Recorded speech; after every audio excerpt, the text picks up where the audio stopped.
in LA, man. It's like in the ATL, the water y'all about shooting outside for allowing us to be out here. Keep with these brothers, man. First off, we want to give our praises to Yahweh, Ba'ashem, Yahweh Shah, Ba'ashem, Chakwadash. double honors to the apostles and millstones of who well. Peace and salutations to how you walking in the sincerity on the journey, man.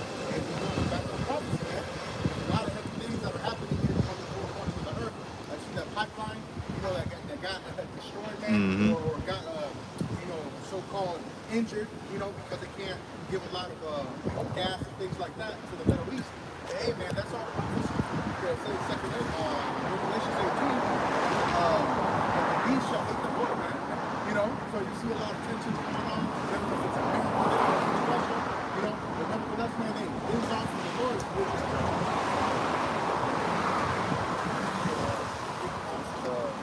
Ezekiel chapter 3, verse 17. Son of man, I have made thee a watchman into the house of Israel.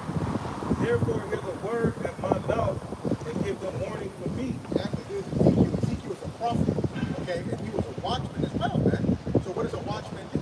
He measures the times diligently in itself, as it says in 2 Corinthians the 9th chapter. All right, and he says what? The key point he said is give them warning from me. And who's the me? He's talking about the Lord, man.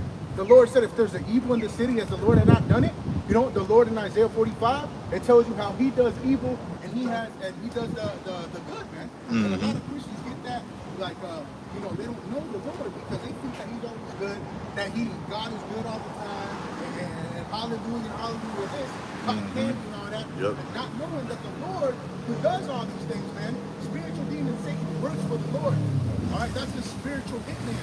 All right, and he's got a physical counterpart, which is Esau Edom. Okay. Read that Bible show. Ezekiel 3:17. Son of man, I have made thee a watchman unto the house of Israel. Therefore hear the word at my mouth and give them warning for me. That's it, man. And we come out straight from the scripture. That's what it is. Because these are the oracles of Yahweh. Hashem Yahushua. Not any other book. It doesn't have any prophecy, man. The Talmud, the Book of the Dead, all these, the Quran.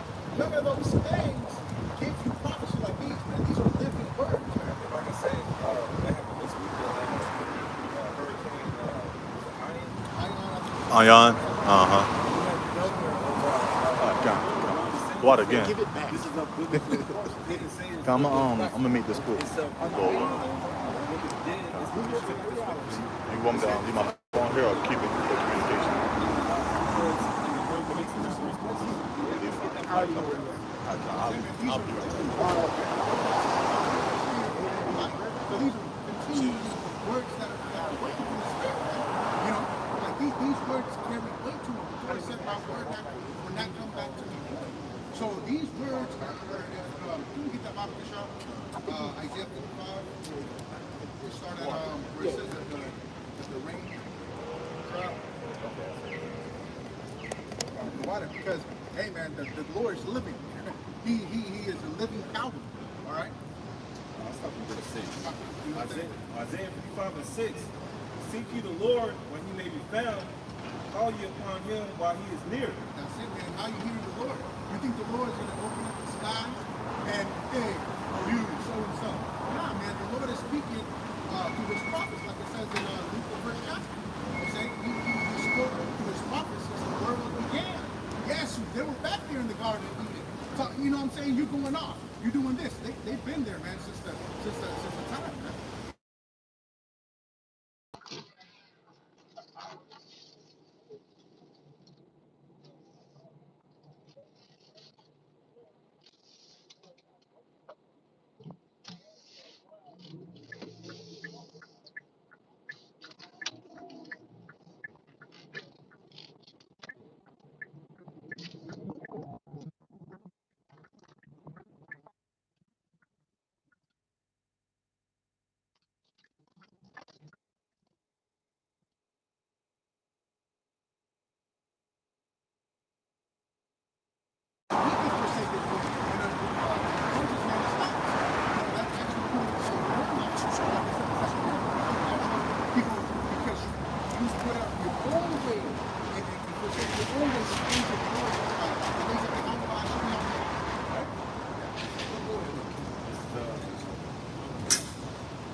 chapter 5, verse 26, that he might sanctify and cleanse it with the washing of water by the word. That's it, man. You know, by the washing of the water by the word, not by anything else. Okay, not by sweet Christianity. They give you prospering doctrine. You know, they tell you what feels good. That's E.D. Jakes' doctrine. You know, that you gonna do what is it? It's a gain is godliness, man. That type of doctrine. Nah, man. But the Lord said you seek your own way, man. This what it says. It says love not the world, even the things that are in the world. Because if you love the world, the love of the Father is not within you. You know, it says James, the 4th chapter. It says that the friendship of the world is enmity against our So love this world, being all in this world, the spirit of this world is going to get you messed up, man. See?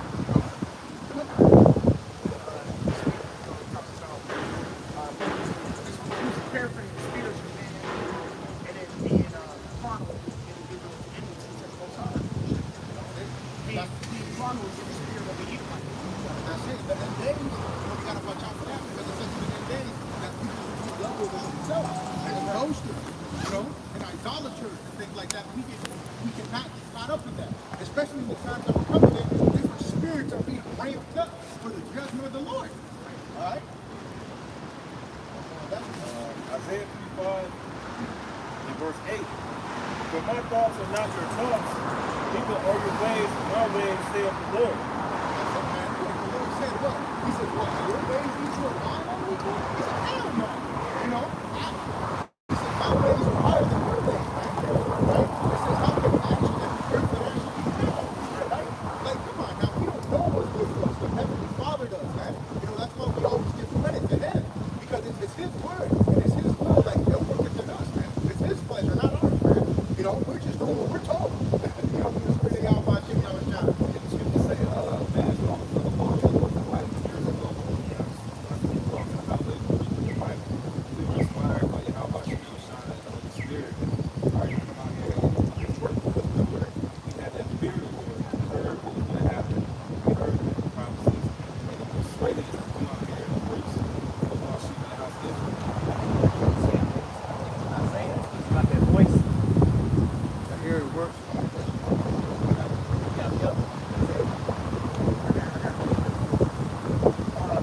This is Job chapter 15, verse 14. It says, what is man that should be clean? It says, and he which is born of a woman, that he should be righteous. Verse 15, behold, he put no trust in his saints. Yeah, the heavens are not clean in his sight. See what I'm saying? So, who are you to say that the Lord's ways are unequal? Who are you to say that you can comprehend the things that the Lord can do?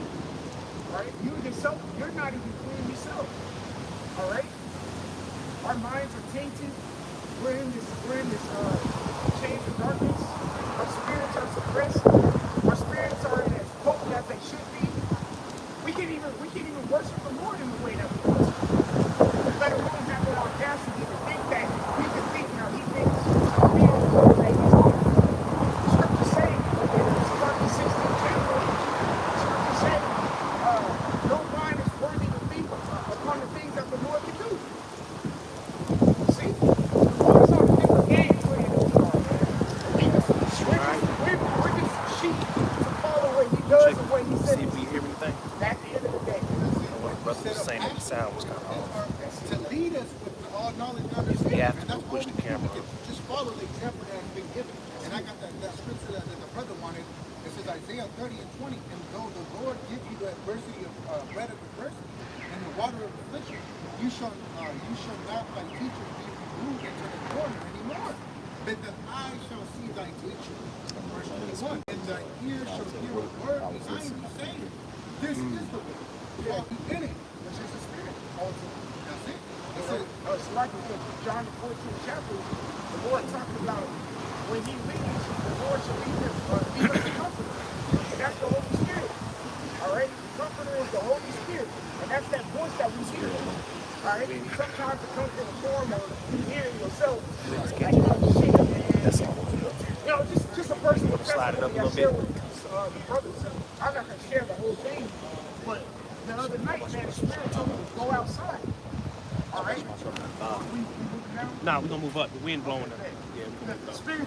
Spirit told me to just go out. It was 3 in the morning. Yeah, yeah, angle. Spirit woke me up and told me to go outside. It was like your voice, like, go outside. Go outside. So I went outside. The Spirit told me to look up.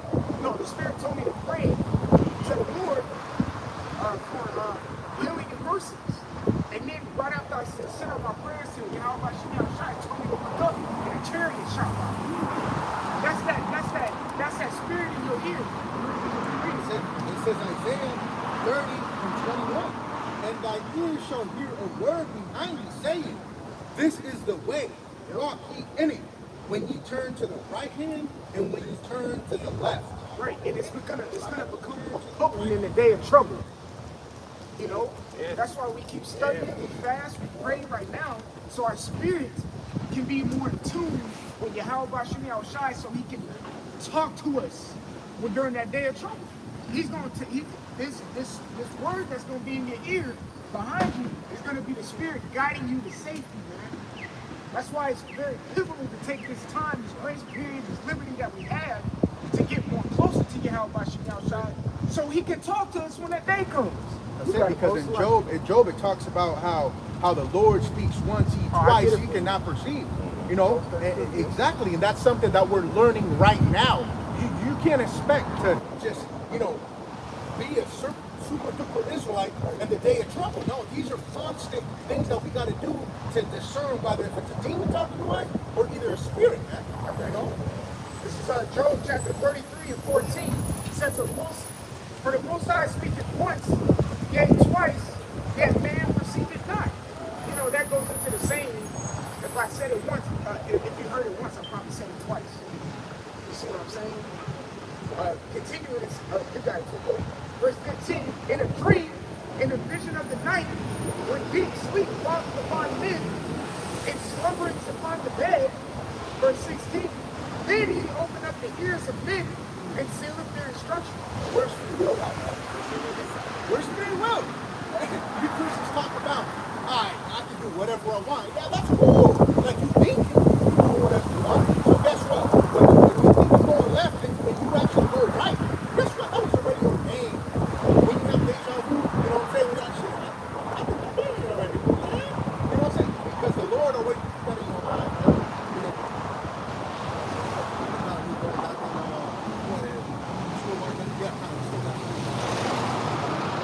Isaiah 55 and verse 9. For as the heavens are higher than the earth, so are my ways higher than your ways, and my thoughts than your thoughts. Verse 10. For as the rain cometh down and the snow from heaven, and returneth not thither, but watereth the earth, and maketh it bring forth and bud, that it may give seed to the sower and bread to the eater. So shall my word be that goeth forth out of my mouth, and shall not return unto me void, but it shall accomplish that which I please, and it shall prosper in the thing whereto I sent it. That's it. They gave you an example as the water and the snow come down. What do you see when it's raining? Go back up. You never see that. You'll never see just hit the rewind button and go back up. No, man. It's giving you a comparison. When the rain hits and it makes, you know, the trees bud and you know, the fruit and all that bud, man, hey, it's like the word of the Lord. It's going to prosper. You know, like I said, it's not going to return unto him void. You know, right? These words are faithful and they're true. Whatever is written, it shall come to pass. It already has passed, or it's happening right now. It's never just stagnant. Because the words of the Lord are living water. You know what I'm saying? Living water is always having living organisms in it. When it's stagnant, it's nothing but dead shit. But the Lord, he don't like that. You know? This is Numbers 23 and 19. God is not a man that he should lie, neither the Son of Man that he should repent. Have he said, and shall he not do it? Or have he spoken, and shall not make it good? That's why in Psalms it talks about how you put his name, his word above his name. And that's the understanding on that, man. Because whatever he says is about to come to pass. It's not going to withdraw itself, man. Right. You know, IUIC likes to use seed. You got to, it's the word more than the name. No, man. That's not the understanding on that. That shows the lack of understanding that you have in the Holy Spirit. All right, because that's talking about actually, because whatever he says is about to come to pass. Right? The Lord is a man, the Lord, as you see, he's left a reputation. What did Rahab the harlot, man, say? He's like, I've heard how Yahweh delivered you from Egypt. You know, it's that same thing that's going to happen today, man. It's going to happen again, once again. Okay, Bible Jeremiah 16, when it talks about, I'm not going to deliver you, it's not going to be said, deliver you from the land of Egypt, from the land of the north, you know, because it's going to be a new Exodus, man. Yeah. A new Exodus. Yeah, these, you know, like you said, people still talking about the Exodus now. Yeah. Like, shit happens in the city, right? They're like, oh, there's the great Exodus again. Right. On the news, right? They're talking about people leaving the city, Right. coming into the city. 4th of July weekend, people all leave the city, go out of town and all that shit. They're saying on the news, oh, that's the great Exodus. It's like they go, damn scripture, man. Without them knowing. Without them even knowing it. It goes to show that is forever a stain on this earth, man. It's never going away. This is Jeremiah 16 and 14. Thomas said, God will forgive people. Wait, hold up. All right. The captain says God will deliver his people. His personal pronouns, man. His people, not everybody in the world. Okay? Get Matthew 1 and 21. You already know what's up. But he said, God shall save his people. Like you said, that's a very specific and personal, direct message. All right? It doesn't say God shall save people. You know, it just in general, just God shall save people.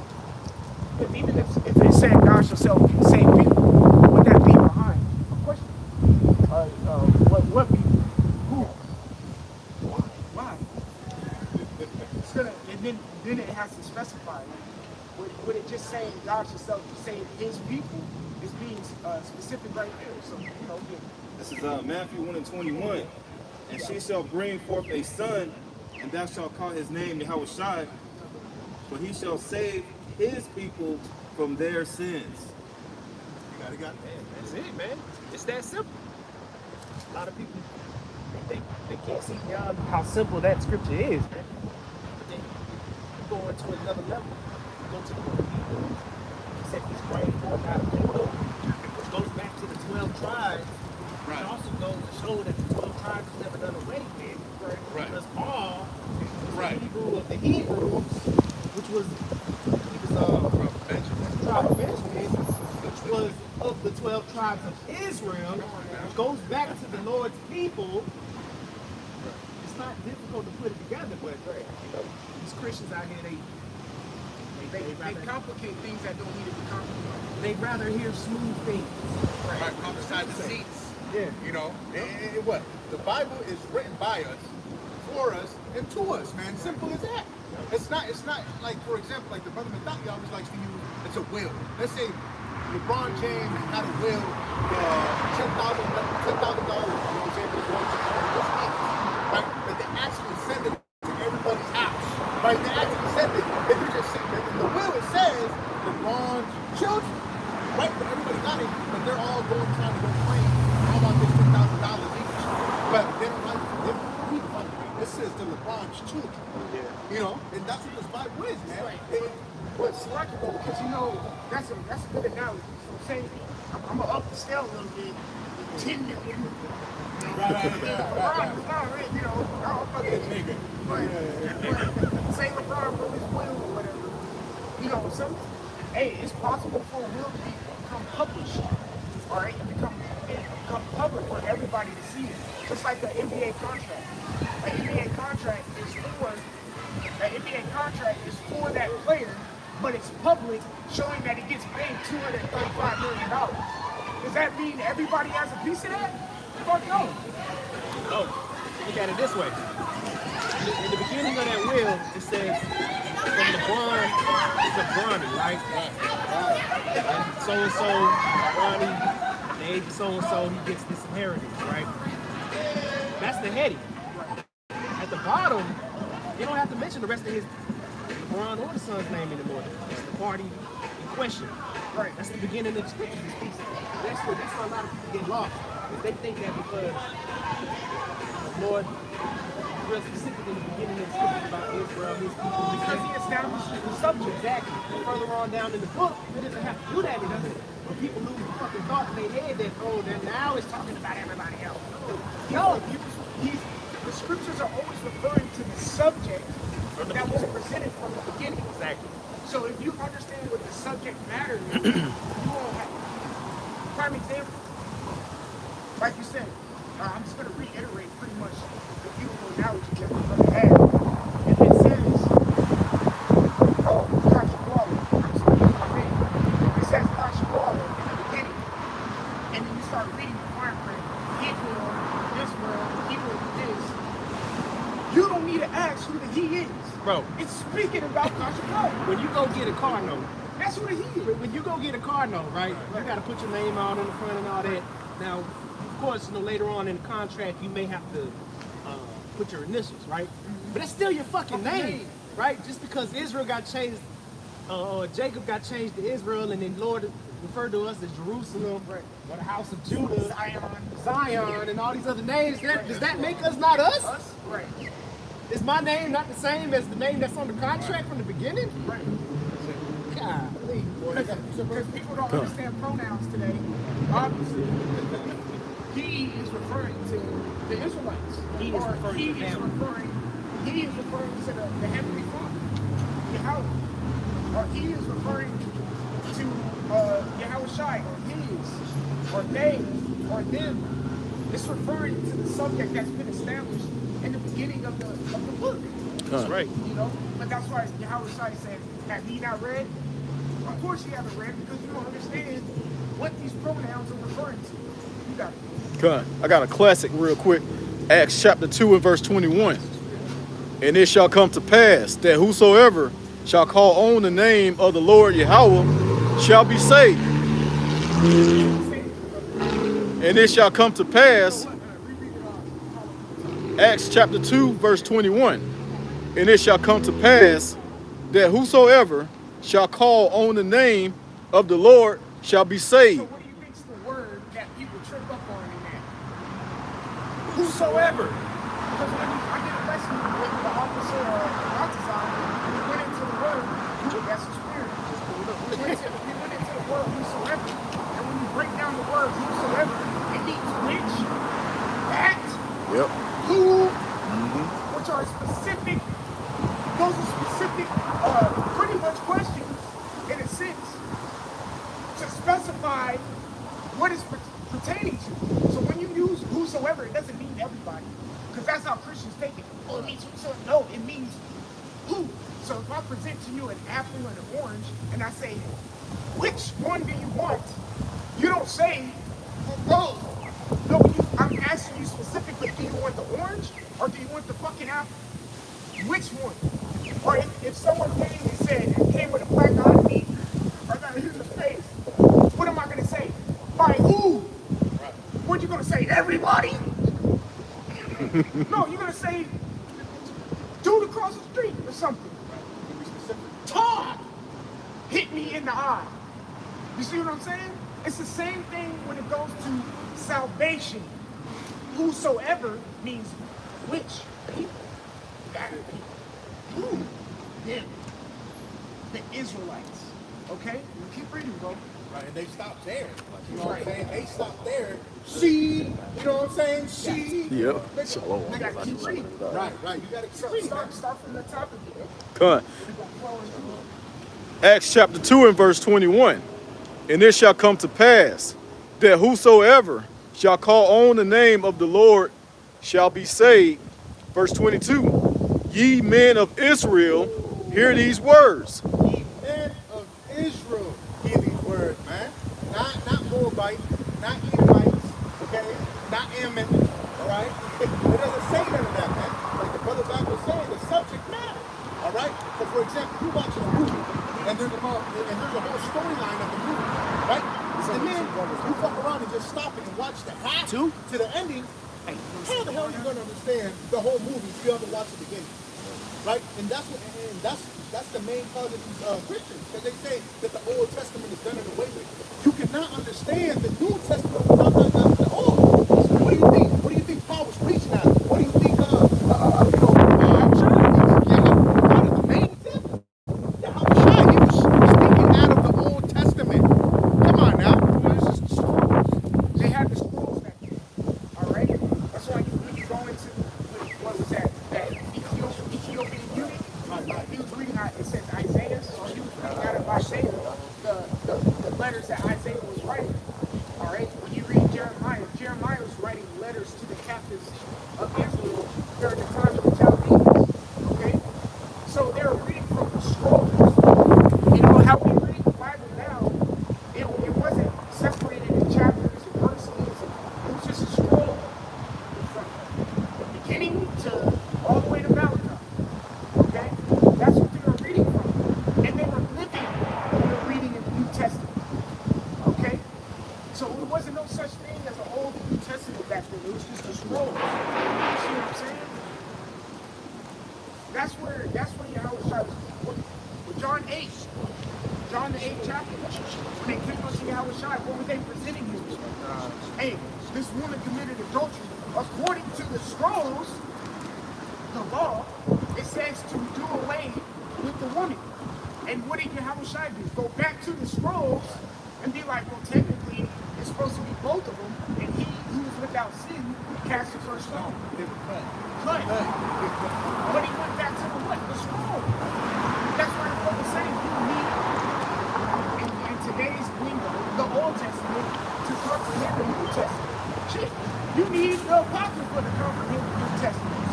Hey, if I could say something real quick, that's a spirit you brought that up, because I did a lesson this past week about how the Bible doesn't contradict itself. Some scoffer came with a comment saying that you're supposed to stone a woman that committed adultery, and then brought up those two scriptures that one scripture you just quoted. But he didn't understand that there was no righteous around to stone that woman. That's why she pretty much got away with it. But yeah, that's, people don't understand the scriptures these days. That's why it's very important to go precept upon precept, right? Precept upon precept, line upon line, line upon line. Here little and there little. That's what vocab calls Hebrew hopscotch, right? But that's how you use the Bible. I get a precept because in Psalm 119 and 104, through thy precepts I get understanding, therefore I hate every false way. So that's the only way you're going to get an understanding of this scripture in the New Testament if you go to the Old. And why they did it, because the Old Testament is very specific on how they do things and why they did that and this and that and the third. That's why Paul was using a lot of the Old Testament to explain what he was talking about. You still in there? So go to verse 99. Verse 99. This is Psalm 119 and 99. It says, I have more understanding than all my teachers, for thy testimonies are my meditation. I understand more than the ancients, because I have kept thy precepts. Yeah, okay, so I have understand more than the ancients because I have kept thy precepts. When you go into the word precept, what does it mean?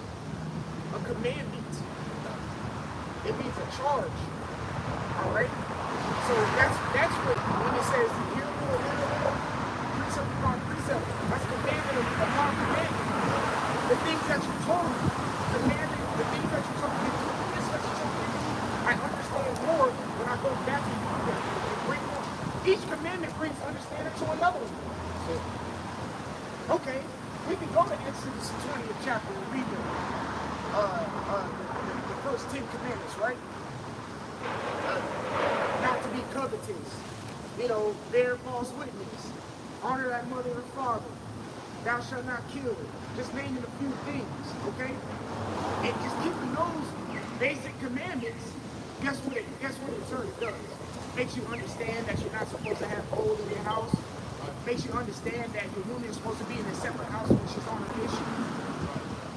You see what I'm saying? Makes you understand how to respect another brother's property. You see what I'm saying? Each commandment helps you understand another commandment. Makes you understand why you have to have a border of blue on.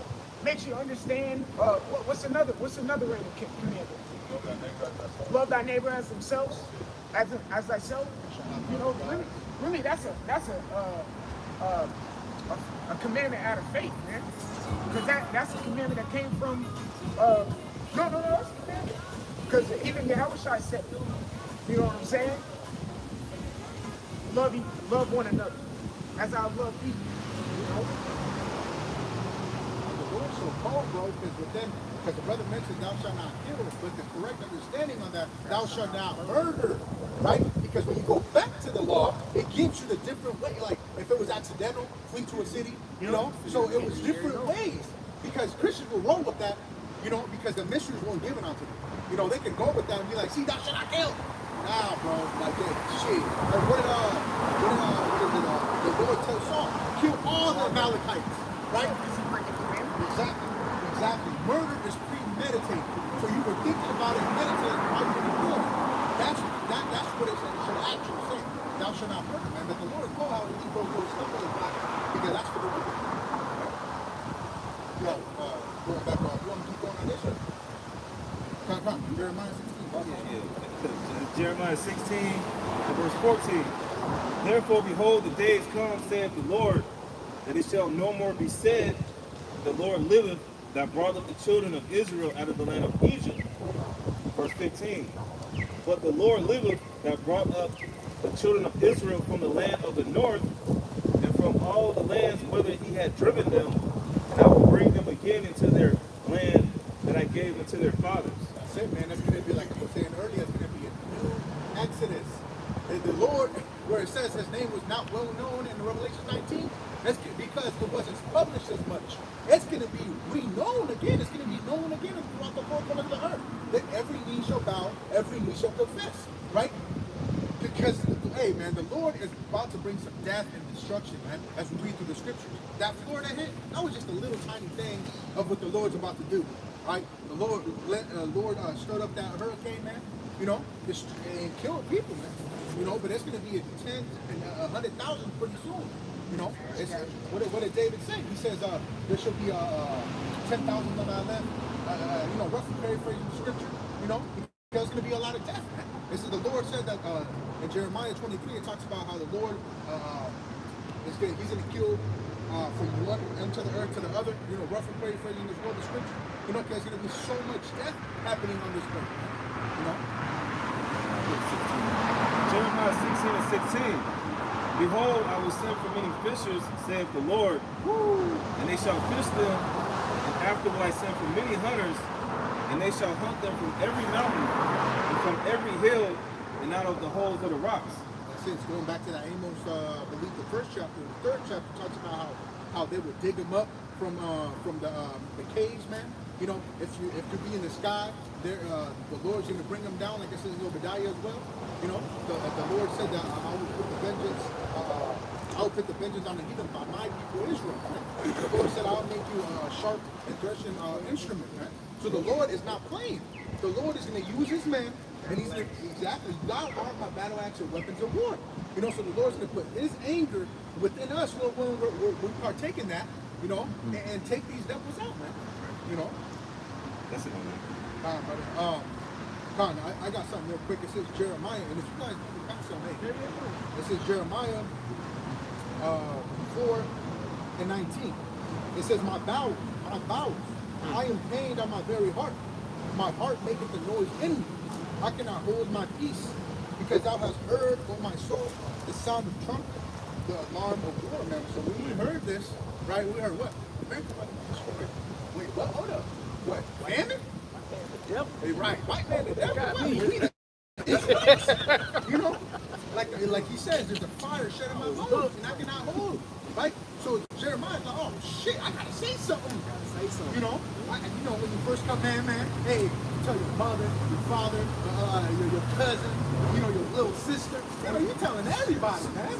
Right? Just motherfucking in school. Hey, you know what I'm saying? There's everything, man. People you went to school with, at the gym, everywhere you go, man. Hey, you hear about things like that? You know, the Lord about to destroy you, kill you, nigga. You have no filter when you first come in. You know, repent or you will die. Simple, and then walk away and you know, keep them in suspense, man. But now, hey, that's how you should do it. I don't care, man. You're gonna die. Eat that pork again, man. You know, man, like as Jeremiah says, my bowels, man. It destruction upon destruction is coming. For the whole land is spoiled. And we read that in Ezekiel 3, that he set up watchmen upon Israel. And we're those watchmen. We're telling you destruction is coming. The Lord is not playing, man. Okay, Sirach 39, 20, 29, Bible Bishop, Sirach 40 as well. I got it.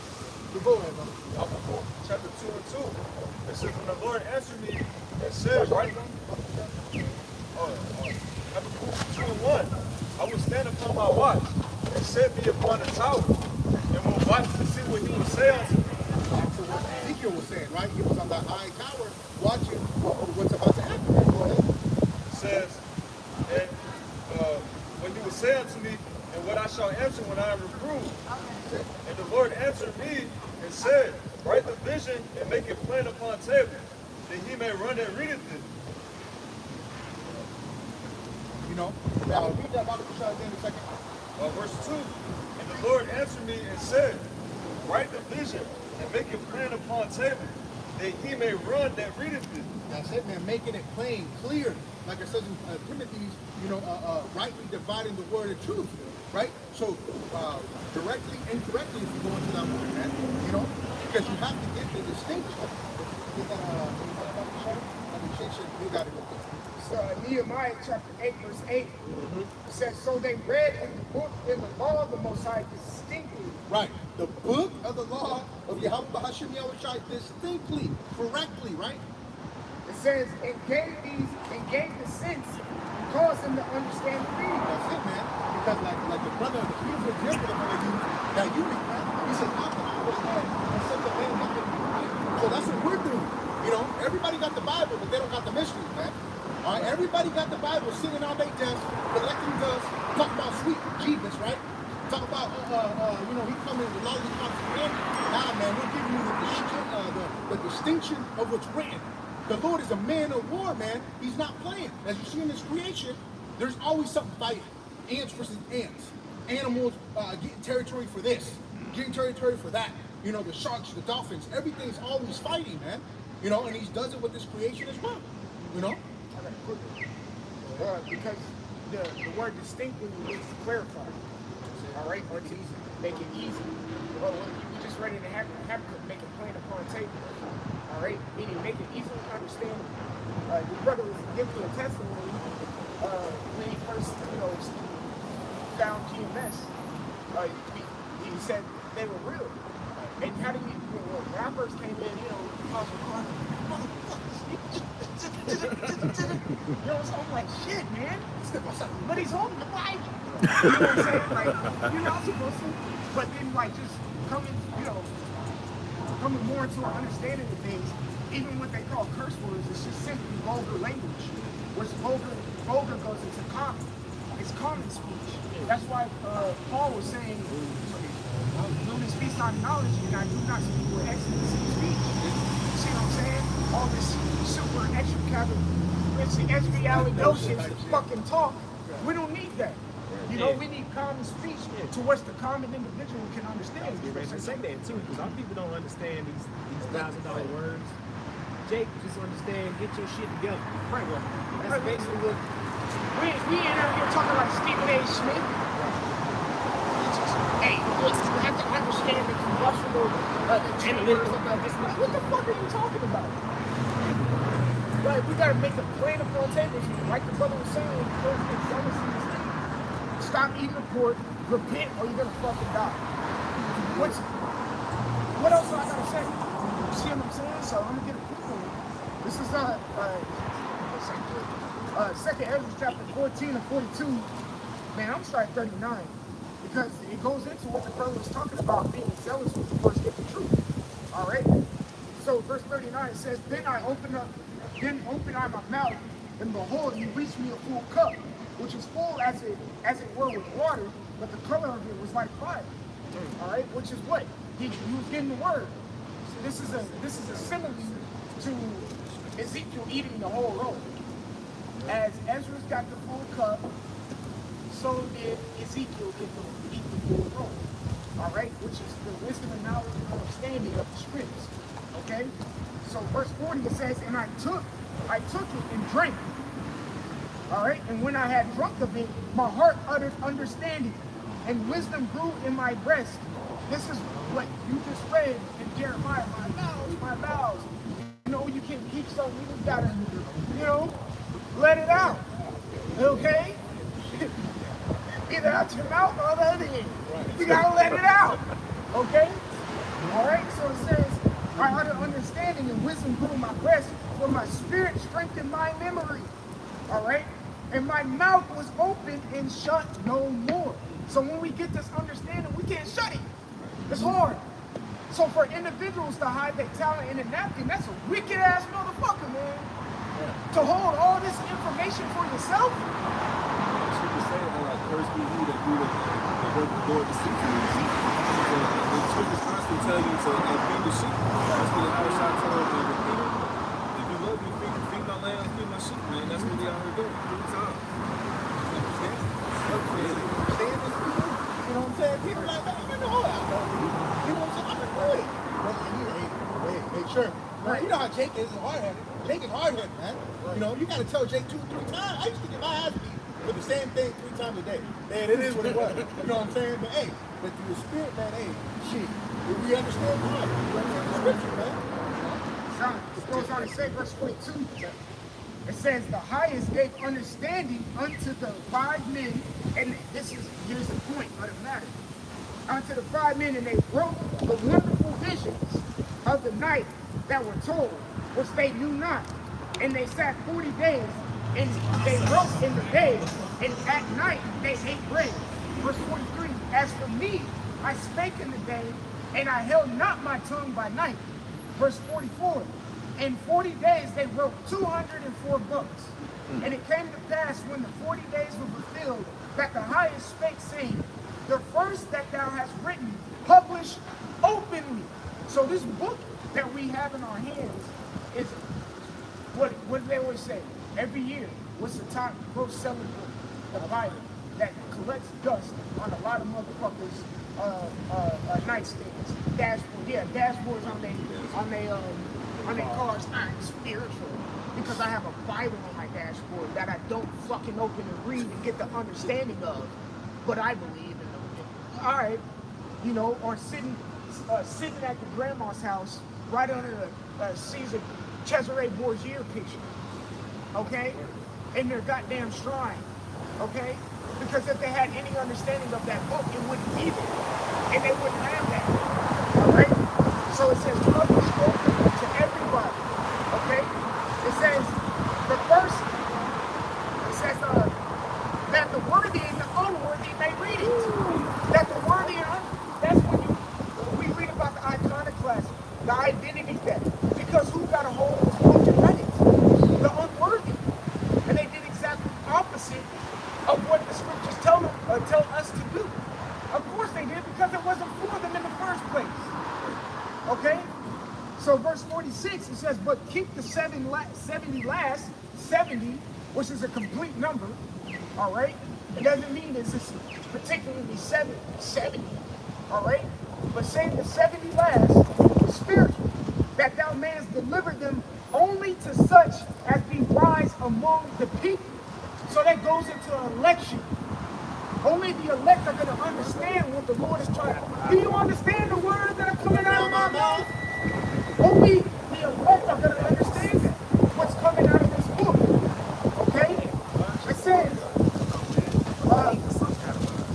for the last part, it says, for in him is a spring of understanding, the fountain of wisdom, and the stream of knowledge. You see that? That's the same thing Yahweh was saying to the woman at the well. Okay? Was the Samaritan woman at the well? If you knew of this water, you wouldn't thirst no more, which is a spring of understanding, knowledge, wisdom, and understanding. But that is only left for only certain individuals to understand, who you see today out in the highways and byways, starting from the apostles and elders of GMS, and they're pushing this. That's who got the understanding. And it branched out. That stream of understanding, that living waters, branched out and made fruit. What you see today. Go ahead. Surely the Lord power will do nothing revealeth his secret unto his servants, the prophets. Right. So you see that when you're revealing mysteries and secrets, that means, let's say this, because the scriptures talk about in the book of Ecclesiasticus and Sirach, when you say a secret to a friend, that friend is pretty much supposed to keep that till death. It's supposed to be confidential. You're not supposed to release that to anybody else. So the Lord releasing his secrets to the Israelites, meaning what? He's close enough with us to tell us something. All right? He's close enough to tell us something that he believes that we can keep. You gonna say something? When you look at that word mystery, it goes into the Greek word mysterion, which means secrets confided to the godly and not the ungodly. Right? So, like make the analogy of the Bible on the dashboard. Every rap nigga make a song about Bible on the dashboard, but they can't get these words. It's only an initiated amount of brothers, Lord willing, we're part of that number who are going to get these mysteries and then in turn impart it to our people so they can wake up out of the valley of the dry bones.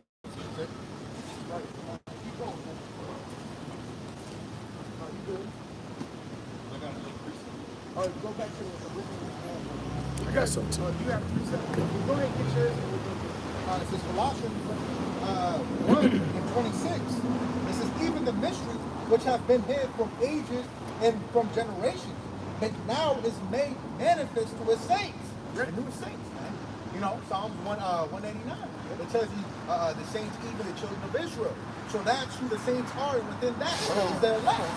Right? The saints are It says, verse 27, to whom Yahweh would make known what is the riches of the glory of his mystery among the Gentiles. Let's just say this. To get salvation, you got to understand the mystery. Because there's a mystery within salvation. How you're going to be saved. When do you know because we don't know the hour nor the day or the time, but we can have like an indication of when the salvation might happen, the times that you're in. All that's a mystery to these people.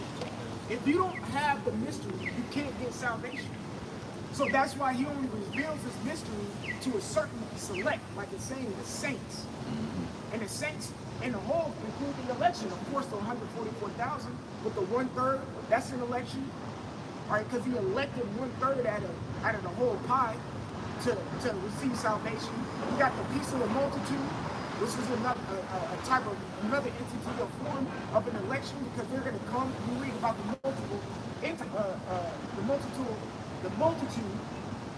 peace of the multitude in Revelation 7 and 2nd Ezra 13th chapter. Some coming sad, happy, with palms in their hands. That's another form of the election as well. But what do they have to do? Get the mystery. You have 11th hour Israelites, but they still got the mystery. A lot of the people who are going to get smoked out here, they don't understand the mystery. You see what I'm saying? Even if they heard and caught wind of the truth and started studying, don't mean they fully understand the mystery. You got to have the 100% of it to receive the salvation. Go ahead, bro. Are you still reading? Let me just finish it. It says Colossians 3 and 27. To whom Yahweh would make known what is the riches of the glory of this mystery among the Gentiles, which is Yahweh Shai Mashiach and you, the hope of glory. So it is a mystery only known to the particular people. Right? The governing body that's about to come in the new heaven and the new earth, man. You know, that right there is an aristocrat mindset, right? Because it tells you in Wisdom of Solomon, I believe the 6th chapter, all ye kings and judges of the earth. Who is he speaking to, man? He's not speaking to just a regular peon. No, he's speaking to an Israelite that's a higher. What does it say? What does it talk about? I forgot. It was creme de la creme. I forget exactly what the word was. But basically, an Israelite of the same, same nationality, but it's a different level. Salaki, if I don't remember right exactly where it's at. But that's the creme of the creme. That's the elect, man. You know, they're the same. They're the same Israelite, but of a higher measurement, man. Yeah. That goes to what's that? Revelation the 5th chapter, 5 and 11. If I'm not mistaken. Ye are kings and priests. Right. All right. So we're speaking towards a select few of people. Oh, the first one. Amos 3 and 8. The lion hath roared, who will not fear? The Lord Amos 3 and 7. Surely the Lord Yahweh will do nothing, but he revealeth the secret unto his servants, the prophets. Verse 8. The lion hath roared, who will not fear? The Lord Yahweh hath spoken, who can but prophesy? Verse 9. Published in the palaces at Ashdod, and in the palaces in the land of Egypt, and say, assemble yourselves upon the mountains of Samaria, and behold, great tumults in the midst thereof. Yeah, you can start right there. Pretty much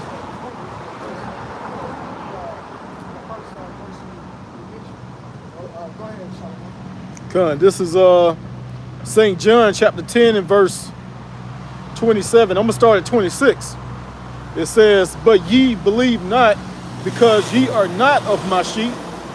As I said unto you, my sheep hear my voice, and I know them, and they follow me. And I give unto them eternal life, and they shall never perish, neither shall any man pluck them out of my hand. And that's the voice that we went back to the Isaiah 30. It says there's a voice, walking, There, as a matter of fact, let's get it back up. because we're speaking the words of Yahweh B'Hashem Yahweh Shai. And when you hear this, oh, that's my master. That's that what? I hear it. Like, what is it? And not everybody's gonna get that. Yeah, I heard it. We're going to bring it out again to the spirit. Isaiah 30 and 20, it says, and though the Lord give you the bread of adversity and the water of affliction, yet shall not thy teachers be removed into a corner anymore, but thine eyes shall see thy teachers. Verse 21, and thine ears shall hear a word behind thee, saying, this is the way, walk ye in it. Then ye turn to the right, when ye turn to the right hand, or when ye turn to the left. That's it, man. And that's it. Sheep hear my voice, right? So that's particularly for people that are gonna hear that and be like, well, shit, this is my master. There was a video. I got a quick one. Nice. This is Matthew 4 and 18. It says, and Yahweh Shai, walking by the Sea of Galilee, saw two brethren, Simon called Peter, and Andrew his brother, casting a net into the sea, for they were fishers. And he saith unto them, follow me, and I will make you fishers of men. So, verse 20. Right? And they straightway left their nets and followed him. Straight away, no doubt. Right? What'd you say? All right. Bam. You know what I'm saying? But hey, man, there was a build-up to that, but nevertheless, that's the word still stands. Right? That's why the scriptures say faith comes by hearing of the word. You done with that one tonight? Salaki. This is book of Sirach, chapter 21 and verse 14. The inner parts of a fool are like a broken vessel. He will hold no knowledge as long as he liveth. Right, that goes into the upper system. See what I'm saying? All right. Pocket will hold it. It can't hold the valuable. See what I'm saying? And the valuables, of course, is what? The riches of this knowledge. All right. Father said, the great gain thee from the rich in the low places will be rich with abundance of wisdom, knowledge, and understanding. Wisdom and knowledge shall be the stability of thy times. What is it? Strength is it? Yeah. You know what I'm saying? It's treasure. It is treasure. All right? Which people, that's another good thing. That's Psalms 36 chapter, the first verse. There is no fear. All right? In the man, there is no fear in his heart. All right? That's another treasure that we have. And that's another treasure that people put in the pockets of homes. That's it, man, because it says that Isaiah, 33:6, wisdom and knowledge should be the stability of time, the strength of salvation. The fear of the Lord is his treasure. You go into that word treasure, it goes into a storehouse. It goes into like an account. Right. If you look into that word, and what does it say in Matthew 6? Lay up your treasures in heaven, and where mouth and don't corrupt, basically. So this spiritual game, man, hey, bro, the Lord gonna allow us to take out that spiritual banking out. Like, we don't see it right now. A lot of people, there's instant gratification. They want microwave shit. They don't want to cook it, but they want it.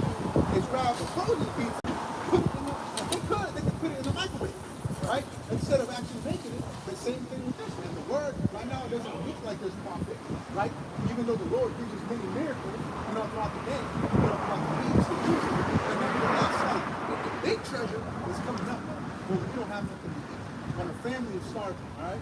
When this is not the third, hey, the Lord is going to give us food, man. The Lord said that his servants shall eat and everybody else will be hungry, all right? The Lord promised these things, man. That's what we got to be doing these things now to build up that escrow account, right? Going back to what do we have? Sirach 21 and 15. If a skillful man hear a wise word, he will commend it and add unto it. But as soon as one of no understanding heareth it, it displeaseth him, and he casteth it behind his back. That's it, because he doesn't see no profit in it at that time. Oh, what the hell is this? This gonna do to me? Man, it's gonna save your life, man. That's what it is. That's what's gonna do, right? If I can add too, because the majority of the people walk past us and hear the words, but they really don't want to inquire because it's nothing tangible or physical that we can actually give them. When most importantly, the word is the food, the bread of life. So that if we was out here passing out turkeys, so we have a line from here all the way to goddamn Brave State. What was it? Here, I think there was a lame man sitting in the gates of Peace. It was beautiful. Solomon's porch. Right. And he's like, he said, you got anything? He's like, I don't have money for anything, but I got this word. You know, and this word, it says, the Lord, he will come out of the season. So, hey, this word, man,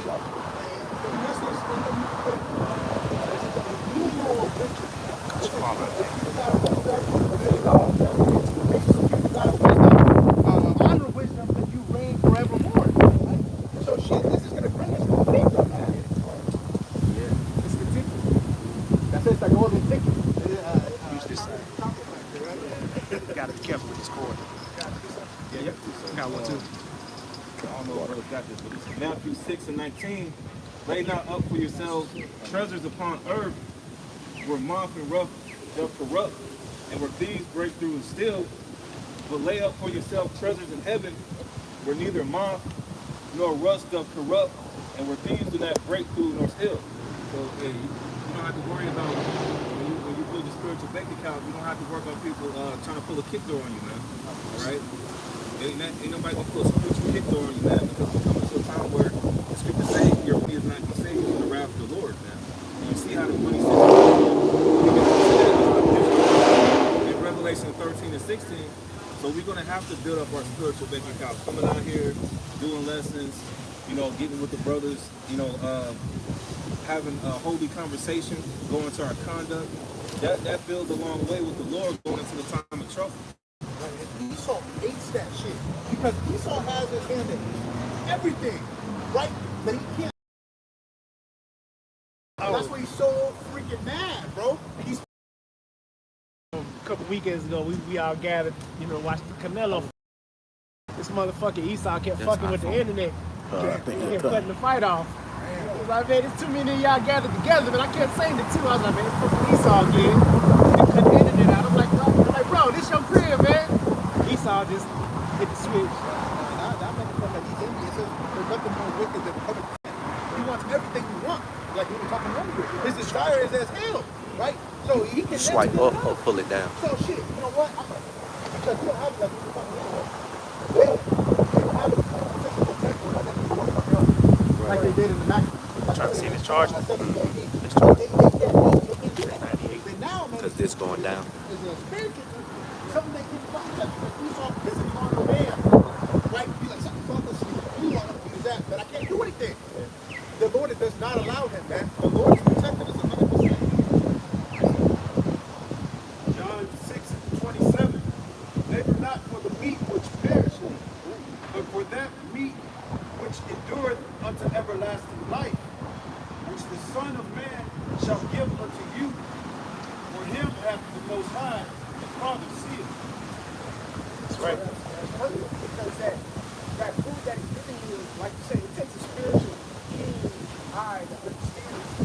That's why the brother was thinking about it. The only way to combat this world of full of carnality is spiritual. If you're a spiritual individual, nothing can touch you. All right? Nothing, not even, let's say, this is people of book. Not even death can touch you.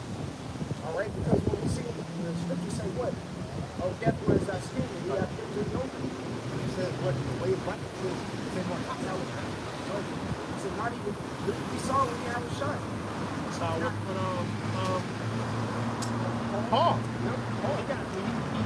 that brief trip to the spirit world.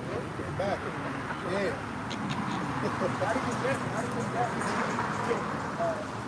Can hold his own against the spiritual people. Bro, but that's a history, bro. Think about that, bro. Don't you think they're gonna be bugged out? They just stoned him, and he just walking around like nothing happened. Bro, come on, bro. Don't you think they bugged out? But that's our history right there, man. And that's what that devil's trying to do. Not to read this Bible, so we understand those things. So we don't come back closer with their happening, man. But these are things that actually happen. Yeah. Come on now. There's groups saying out there that Yahweh Shai didn't do any miracles, right? That all that is parabolic, you know, witchcraft. Come on, bro. Y'all niggas got a judgment coming to y'all, man. You know? I got a quick precept, y'all. That brothers were speaking about, Jake walking by, they don't want the word and all that. This is Ecclesiastes chapter 21, verse. I'll start at 13. It says, "The knowledge of a wise man shall abound like a flood, and his counsel is like a pure fountain of life. The inner parts of a fool are like a broken vessel, and he will hold no knowledge as long as he liveth." Did he? Yeah, Oh, shit. It's all good. Hey, the spirit wanted it so hot, and it is spice. Verse 15, it says, "If a skillful man hear a wise word, he will commend it and add unto it. But as soon as one of no understanding heareth it, it displeaseth him, and he cast it behind his back." That's a funny ass nigga. It is. You know, at the end of the day, all right? Because like we hear wise words here and there. What do we ask for? A precept. Yeah. Or a comedy point. You see what I'm saying? Okay. But when a grimy ass nigga hears stuff, they mad because they didn't come up with it first. You know, that's some prideful ass shit. That's what you call a fool.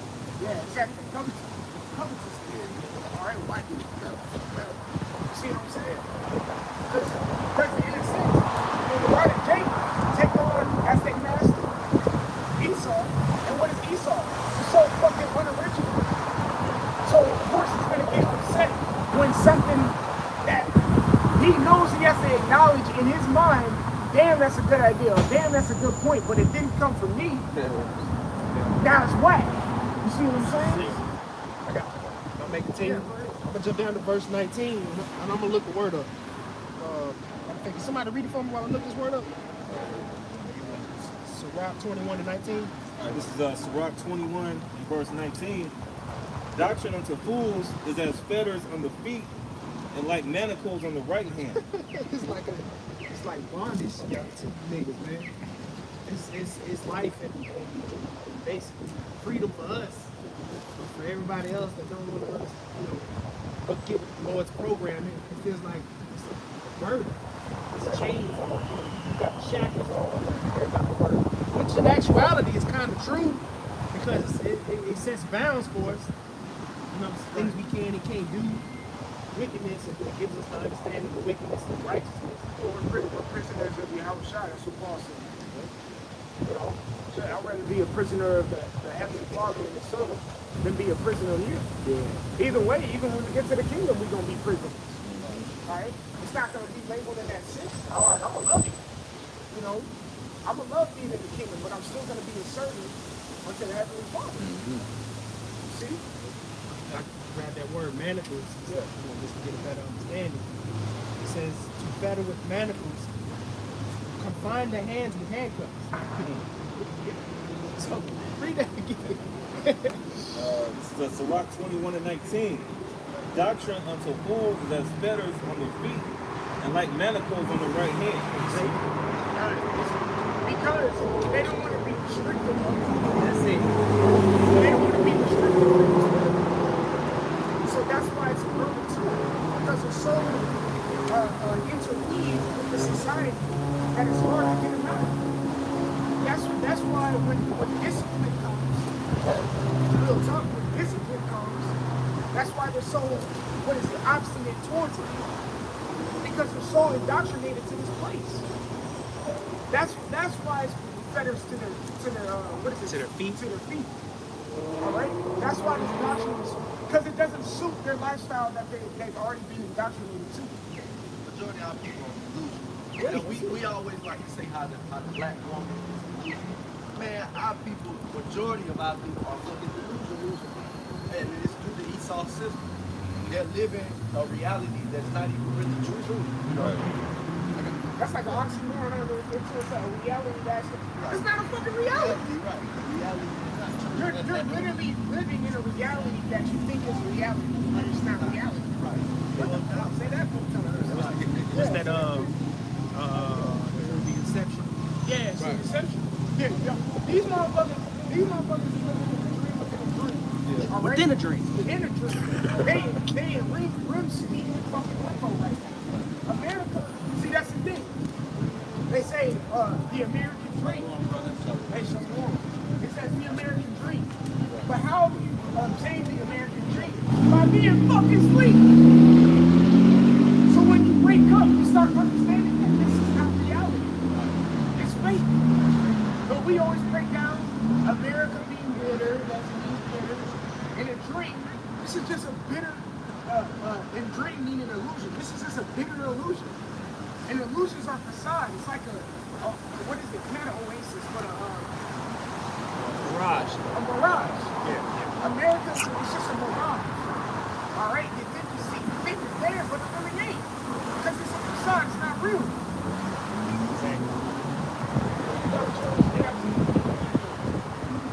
Second Timothy 2:4. No man that warreth entangle himself with the affairs of this life, that he may please him who have chosen him to be a soul. And that's the perfect precept. Because guess what? You can't serve two masters. You either love the woman, so you give up this fake ass facade of a world, which is called AKA America, or you're going to come into your reality of being an Israelite. Okay? One or the two. You can't have both. You can't be animal That's the wrong world, right? Nah, man. It says the Lord said, I'd rather you be hot or cold, not lukewarm, because he was speaking you better his mouth. Right? The Lord wants all in, or just get the fuck out. Simple as that. And real talk, both ways are, in a sense, respected. I'm like, if you really hot for this thing, but really in it, okay, I respect it. But if you say, you know, it's really ain't for me, all right, well, respect that too, man. Respect it to get your ass on. That's it. That's simple. But at least you weren't faking it, faking the funk. That's even worse. Just in it, just to be in it. Just, yeah. Like, I can't respect the fake ass nigga. That's why it talks about the punishment of him that eats unworthily, right? Because if you're eating unworthily, there's a worse punishment to you because you knew what to do. Okay? Exactly. And this thing of ours, man, it's like a Passover every day. Every time we break bread, we lift up the brush. That's a Passover. Being a fake nigga or the Lord, greater condemnation. You know, like I said, it would have been better of them not to even took if you faking the funk, all right, coming to camp every week, doing a fake ass video every day. If you fake, you probably ain't doing a video every day. Okay, you probably lukewarm as hell, but whatever. You get what I'm saying? Then you are offering an offering to the Most High equivalent to Cain. Unacceptable. And then you're going to receive the same judgment as Cain is going to receive coming up here soon. Because you want to fake the phone. See what I'm saying? Jeremiah 48:10. Cursed be he that doeth the work of the Lord deceitfully, No? and cursed be he that keepeth back his sword from blood. Yeah, that means you're being a devil. Because that's exactly what the word devil means. It means a deceiver. Yep. All right? So cursed be he who's being a devil who gets this information that the Lord has relinquished unto us. Because you're a fucking devil. So damn right you should be cursed for it. Damn right you should be put away for it. Because you're being a devil with this wisdom and not this precious wisdom and knowledge and understanding that the Lord has given to you. See? Is there more, bro? Now, I got another. You got something? Go ahead. Point on there. You're talking about the spiritual sacrifice. The Lord is not accepted. This is Isaiah 66 and 3. He that killeth an ox is as if he slew a man. He that sacrifices a lamb as if he cut off a dog's neck. righteous sacrifices, unclean sacrifice. Why? Because he'll explain.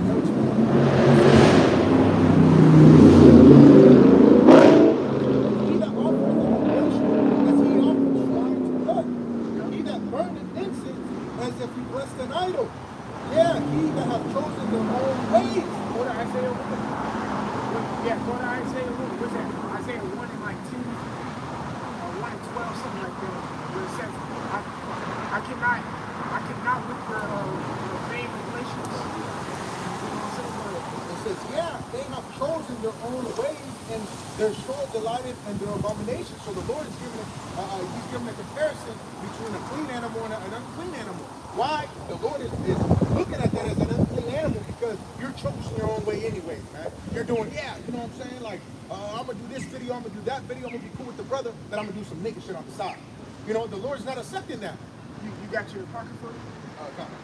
Go to, I've been staying in this chapter, Sirach 5, and start at 1, because it's saying, oh, I'm going to do my own thing, you know? Can you get Proverbs 3 and 5? You already know, you know? So get Sirach 5 and 1 real quick. It says, Sirach 5 and 1, set not thy heart upon thy good, right? And say not that I have enough for my life. Follow not thy own mind, This is the point.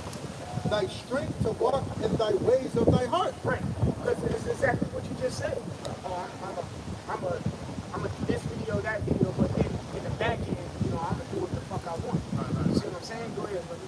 Millions as a sin of witchcraft. That's it. That's it. And what? It's something out of which to live.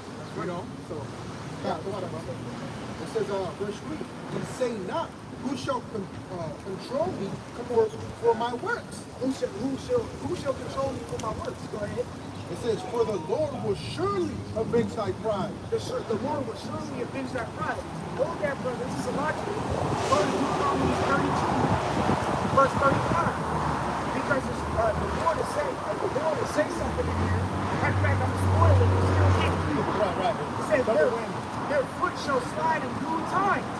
You know how Jake said, I'm gonna catch you slipping. Right. You see what I'm saying? But they have this attitude in Sirach, the 5th chapter, where it says, who can control my words? You know, who gonna correct me for what I'm doing? I'm that big. But it says the Lord shall surely revenge that pride, right? You know what I'm saying? So get that in Deuteronomy. Yeah, go ahead. I don't know if you brought it out, but this is Amos 5 and 18. And it says, woe unto you that desire the day of the Lord. To what end is it for you? The day of the Lord is darkness and not light. Right, the day of the Lord is darkness and not light.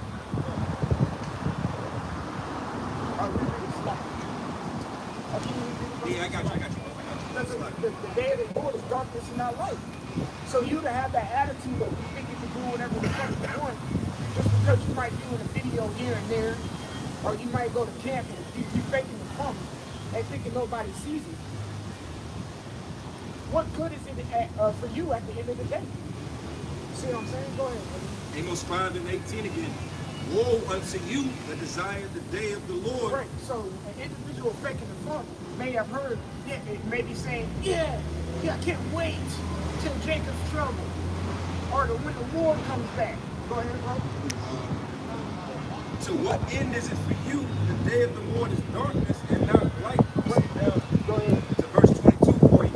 And it says, though you offer burnt offerings and your meat offering, I will not accept them, neither will I regard the peace offering of your fat beasts. Because it's a grain offering.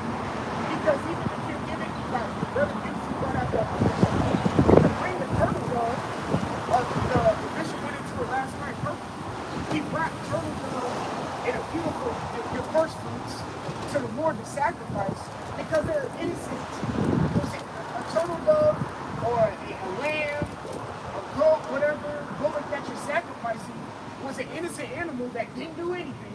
So its blood is what you could say pure. Scapegoat. It's a scapegoat. It talks about that in Leviticus, the 16th chapter, when the Lord told Aaron to clean himself and then put the sins of Israel on that scapegoat, slap it on the ass, and let it go to the wilderness. You see what I'm saying? But what did it get? An innocent scapegoat acceptable for a sacrifice. That's Now why the Lord partly did away with the animal sacrifice, because Jake, 2/3, they know in their mind they about to go commit adultery or whatever. And they got the They'll turtle have a doves. They have a whole sheep on the standby. which makes that sacrifice vain as fuck. Niggas. It makes it unacceptable. That's why most of these individuals are giving a sacrifice of Cain. Unacceptable. It's vain. You're doing it for no reason. You might as well not be doing it. That's why the Lord said, I will not take your oblations. Oh, go ahead, man. Isaiah 1? Nah, Oh, go ahead. Malachi. Go ahead. Oh, you said, okay, yeah. In Malachi the first chapter. Yep. Go ahead, bro. Malachi 1, and I'll start at verse 6. Because Malachi is speaking to who? The Levites, the Levitical priests. All right? Because this even goes back to the book of 1 Samuel, where you had Eli's 2 sons. Oh, yeah. All right? For Phineas doing a wicked thing. Also, the Levitical priests, some of them would take that hook and get a big ass piece of flesh, being covetous as fuck, being greedy as hell. Sons of Eli. Yeah, sons of Eli. Go ahead, bro. This is Malachi 1 and 6. A son honoreth his father, and a servant his master. If then I be a father, where is mine honor? And if I be a master, where is my fear? It's going to say, you said my table Go ahead. Saith the Lord of hosts unto you, O priests, that despise my name. And ye say, wherein have we despised thy name?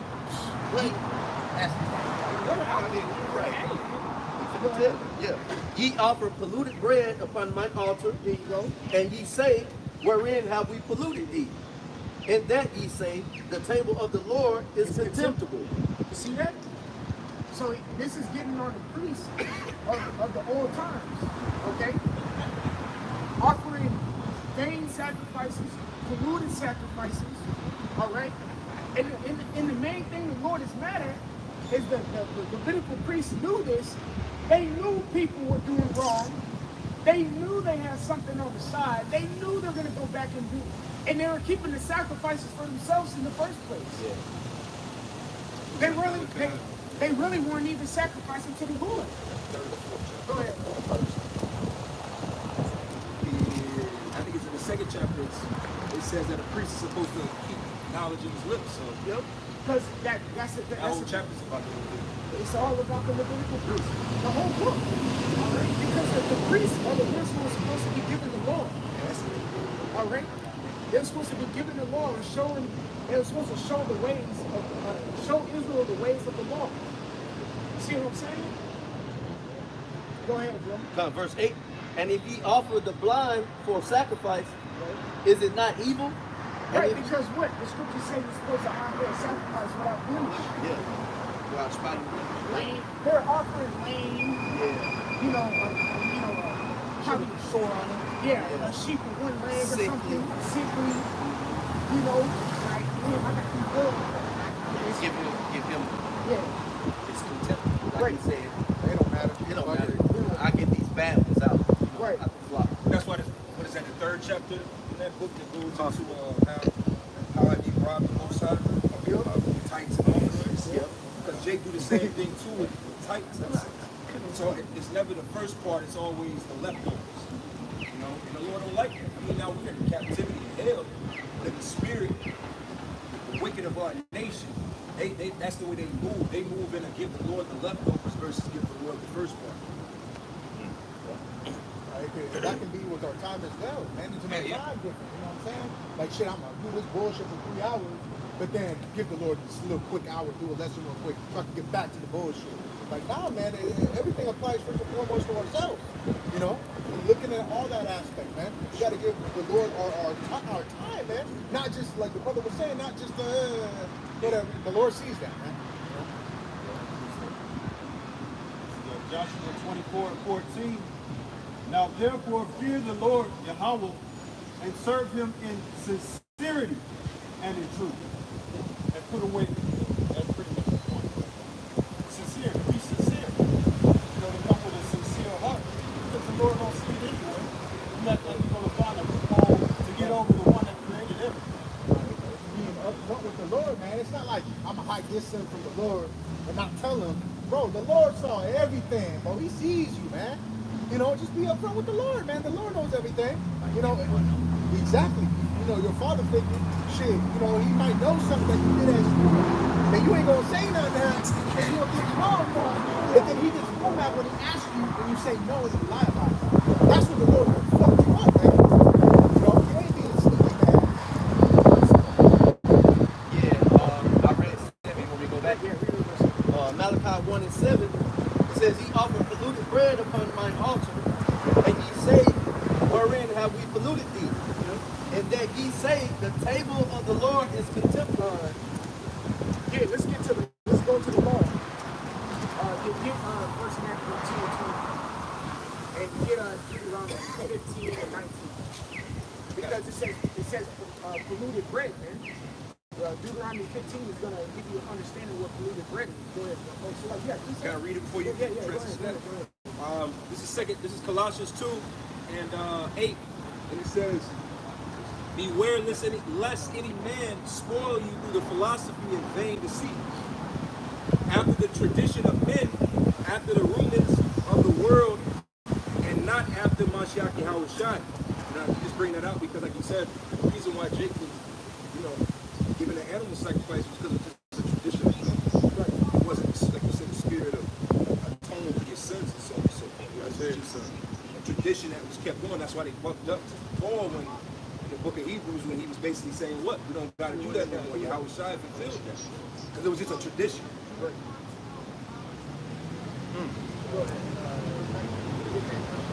This is Deuteronomy 15 in verse 19. All the firstling males that come of thy herd and of thy flock, thou shalt sanctify unto the Lord thy power. You mentioned earlier, it's the first one. So it's telling you you're supposed to take the first one. Go ahead. It says, thou shalt do no work with the firstling of thy bullock, nor shear the firstling of thy sheep. Verse 20. Thou shalt eat it before the Lord thy power year by year in the place which the Lord shall choose, thou and thy household. Verse 21. And if there be any blemish therein, as if it be lame, if there be any blemish therein, as if it be lame or blind, or have any ill blemish, thou shalt not sacrifice it unto the Lord thy power. That's Deuteronomy 15 chapter. And that's exactly what it was saying. Wherein have I polluted you? Well, you clearly disobeyed this law when you're not supposed to give any blemished animal, lame, blind. You shall not, it says, you shall not sacrifice it unto me. I sacrificed. How did I? But you gave me some. That's like giving the horse some rinky-dink leftovers instead of making it fresh. You see what I'm saying? Go to some shit you wouldn't eat. Some shit you wouldn't eat. First Maccabees 2 and 23. It says, now, when he had left speaking these words, I think you mentioned this. Mattathias, he had an orientation, to Israel. Go ahead. there came one of the Jews in the sight of all the sacrifice in the altar, which was at Moines, according to the king's commandment.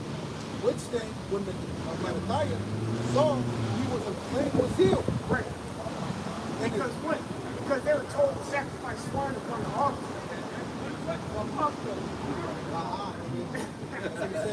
He says, which thing, when Mattathias saw, he was inflamed with zeal, and his brain trembled, neither can he forbear to show his anger according to the judgment. It says, right, hey, man, shit, Mattathias was fucking playing. He said, like, nigga, you know what I'm saying? You got mad, man. You know, and that's the zeal. Hey, that's the zeal, man. The same thing, shit, my old G shit. No, bro, I told you 1,000 times, man. You know, and you know, my mother, shit. You know, and it'd be like that, man.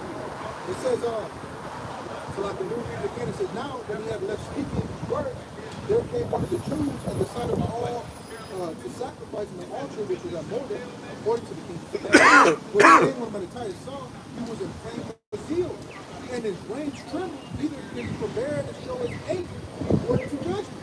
Wherefore, people, he ran and slew them upon the altar, man. And that's the type of deal we're supposed to have.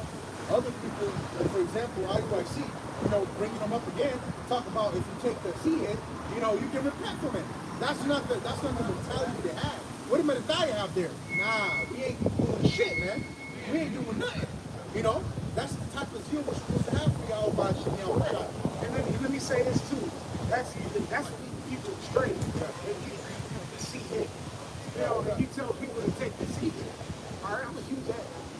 All right, because what if you actually take that? That is a form of blasphemy towards the Holy Spirit, and that's a sin that can't be forgiven. Oh yeah, that is a form of blasphemy. Okay, because you're saying another individual is a God that is not.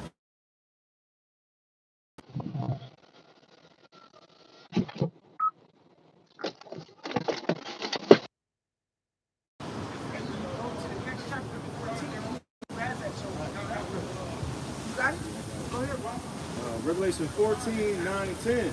Get around this, like you want to. And the third angel followed them, saying with a loud voice, if any man worship the beast and his image and receive his mark, it says, if any man worship the beast and his image and receive his mark. We'll get to, I just want to make this point, because this is how you understand who are the real priests. All right? You got, those other camps are the priests that are giving rebuke in Malachi. Telling the people, leading them straight, taking vain sacrifices and saying you're good. We're telling you you're not. And you need a sacrifice in this type of way. See what I'm saying? We're not telling you to go do that. We're not telling you to take the BC. We're not telling you to take the juicy fruits. We're not telling you to do those things. Because we are the priests that the Lord has set up. We're all priests. We don't have to. You hear another kid, I'm not giving them the 15 minutes of fame by mentioning the name. Another kid, only I'm a Levite. I'm a priest, so I can say these things. Right. Like you just know the exact chief priest. I'm a chief priest. Like you know the exact lineage of where you came from. Like you haven't been. Yeah, he is son of Aaron. He is son of Aaron. Like you're the son of Aaron. You can take your bloodline all the way to the son of Aaron. Yeah. Fuck out of here, man. That's how you know them individuals ain't spiritual. No. At all. I believe that I'm just an Israelite. Let alone what trauma, bro. And that in itself, dude, literally, I can't even prove that I'm an Israelite. But through the Spirit, I can. The fact that we know this knowledge is enough to prove that. Right. See what I'm saying? Through the Spirit, I can. Through faith, I can. That's something that you're leaving out. You're telling people to take a seat here. You're telling people to blaspheme the Holy Spirit. And that's the sacrifice that is contemptible on the Lord's table. And they'll sit there.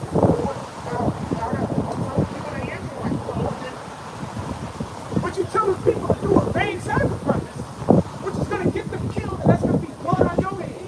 Go ahead, brother, let's continue. Revelation 14. Because this is a major prophecy that's about to come to pass.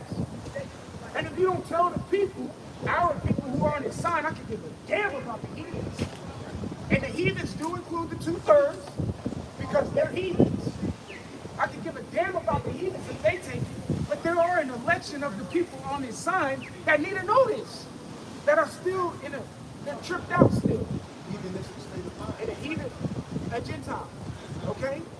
Simply put. All right, go ahead. Revelation 14 and 9. And the third angel followed them, saying with a loud voice, if any man worship the beast and his image and receive his mark in his forehead or in his hand, the same shall drink of the wine of the wrath of God, which is poured without mixture into the cup of his indignation. Right. Get Micah 7. You already know what I want. You know what I'm saying? So you should drink. Still holds the Revelation 14, but you should drink the That's on, bro. the wine See, bro. of the Most High without mixture. The indignation of the Most High without mixture. It ain't gonna be no chasing. All right. Since you didn't want to sip on it like we're doing Yeah, I said Micah 7, I think. Micah 7 and 10, where it says,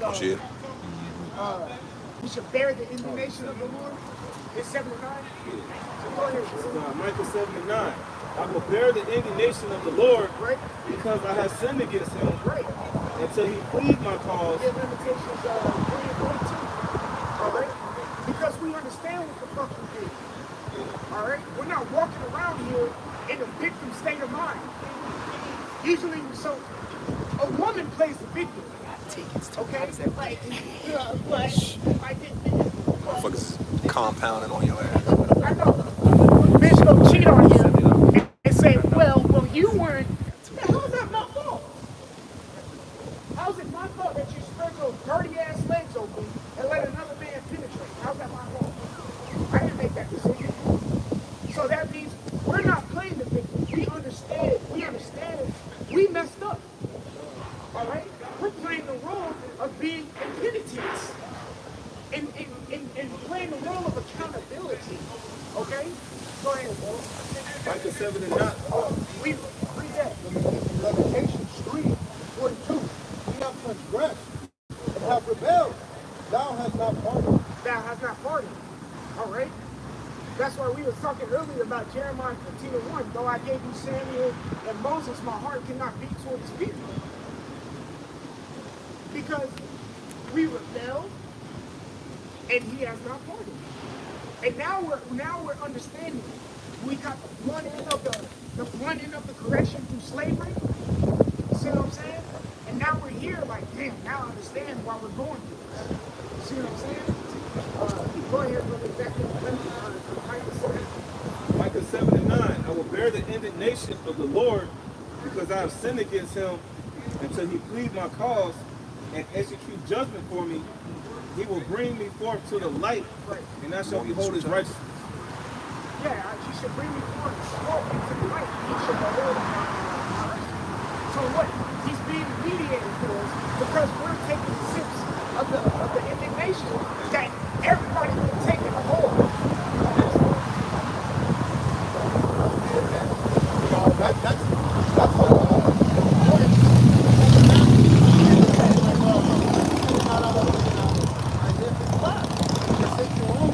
take your own thought, you know, because hey man, understand it. Shit. That's what it is. You fucked up, and that's accountability because the spirit of the Lord is discipline. So let me get that real quick because I already had it. You already had it. It's the Psalm 1:5. It says, "For the Holy Spirit of discipline will flee." So that's what these niggas don't like to do. Is discipline. They're like being like Esau. Esau is the man of carnality. Esau, whatever he's a child. It says what? It says woman, child for oppression, and woman rule over them. So Esau's a child, bro. Everything he sees, he touches. And everything he touches, you know, he wants it, bro. You know, hey, I want it. He don't know what it does. Nobody knows. What the hell is going on? He just wants it. Right? And that's the father of the devil. You know what I'm saying? That's what people are doing, man. It's like a child. You said it's like you put a child in you put a child in a certain area, and you be like, here, I got you with all your toys, your food, your juice. They don't want to be there. They want to be where you told them not to be at. Right. That's exactly what. And you can give them everything they want in their little corner, their little situation. But it's like, you know, I want to be on that side of the fence, and that's Esau. That's it, man. DD ass niggas. I heard our brother see production laboratory. That's the spirit, bro. Yeah, don't do it. Ooh, what's this button do? Bitch, I just told you not to touch it. And what happens after? Destruction. Right? And that's what Esau's doing, man. You know, and our people, back to the point, our people don't want to be disciplined. They don't want to be they want to be whatever the flesh desires, right? It's the spirit of pain in them, man. You know, and the spirit of pain in his heart, you know? But I'll go back to it. So what? It says the Holy Spirit of discipline will flee the seat. And that's what disciples do. You can't be a disciple without discipline, right? Disciple goes back to being disciplined, right? Yahweh Shai is the ultimate example of that, man. You know, and in 2 Peter talks about they that practice abstinence shall shine brighter than the stars, man. Abstinence go back to the self-restraint, right? Paul talks about it's temperate. We gotta be temperate in all things, right? So we got as men, we're not like Elder Yashawamba always says. You know, it makes you more of a man to say no to fuck the bitch, right? The bitch throws ass. You didn't know, man. Ah, shit. We kings and priests. We ain't just gonna deal with some type of hoe and get fucked up, man. Nah, man. We gotta have self-restraint, discipline. Hey, I'm about to keep it simple for the, there's a song that I was shown by somebody I know, and it said, in that song it says, I just can't be fucking anything. You know what I'm saying? I just can't be wearing anything. Because even at a certain level, I just can't be rocking anything. I can't just be moving how everybody else is. Stand for something. Stand for something. So you can't, being in the street, you have to have standards. This is the standard being lifted up, which is how it shine, right? This is the standard, man. Ain't nothing else. Ain't nothing else in this world that's gonna be making me a man. Let's say that. These guys, they talk about this, don't give me this. Man, they're not teaching you the truth. Is the whole completion of the truth.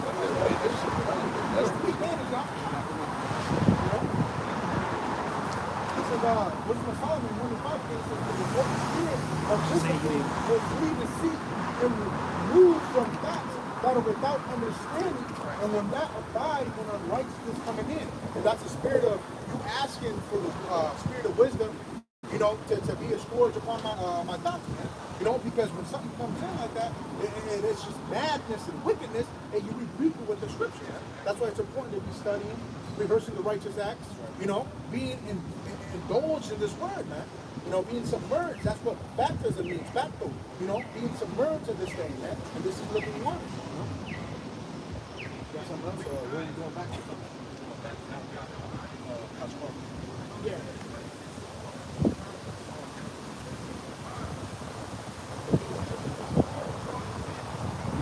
Go ahead.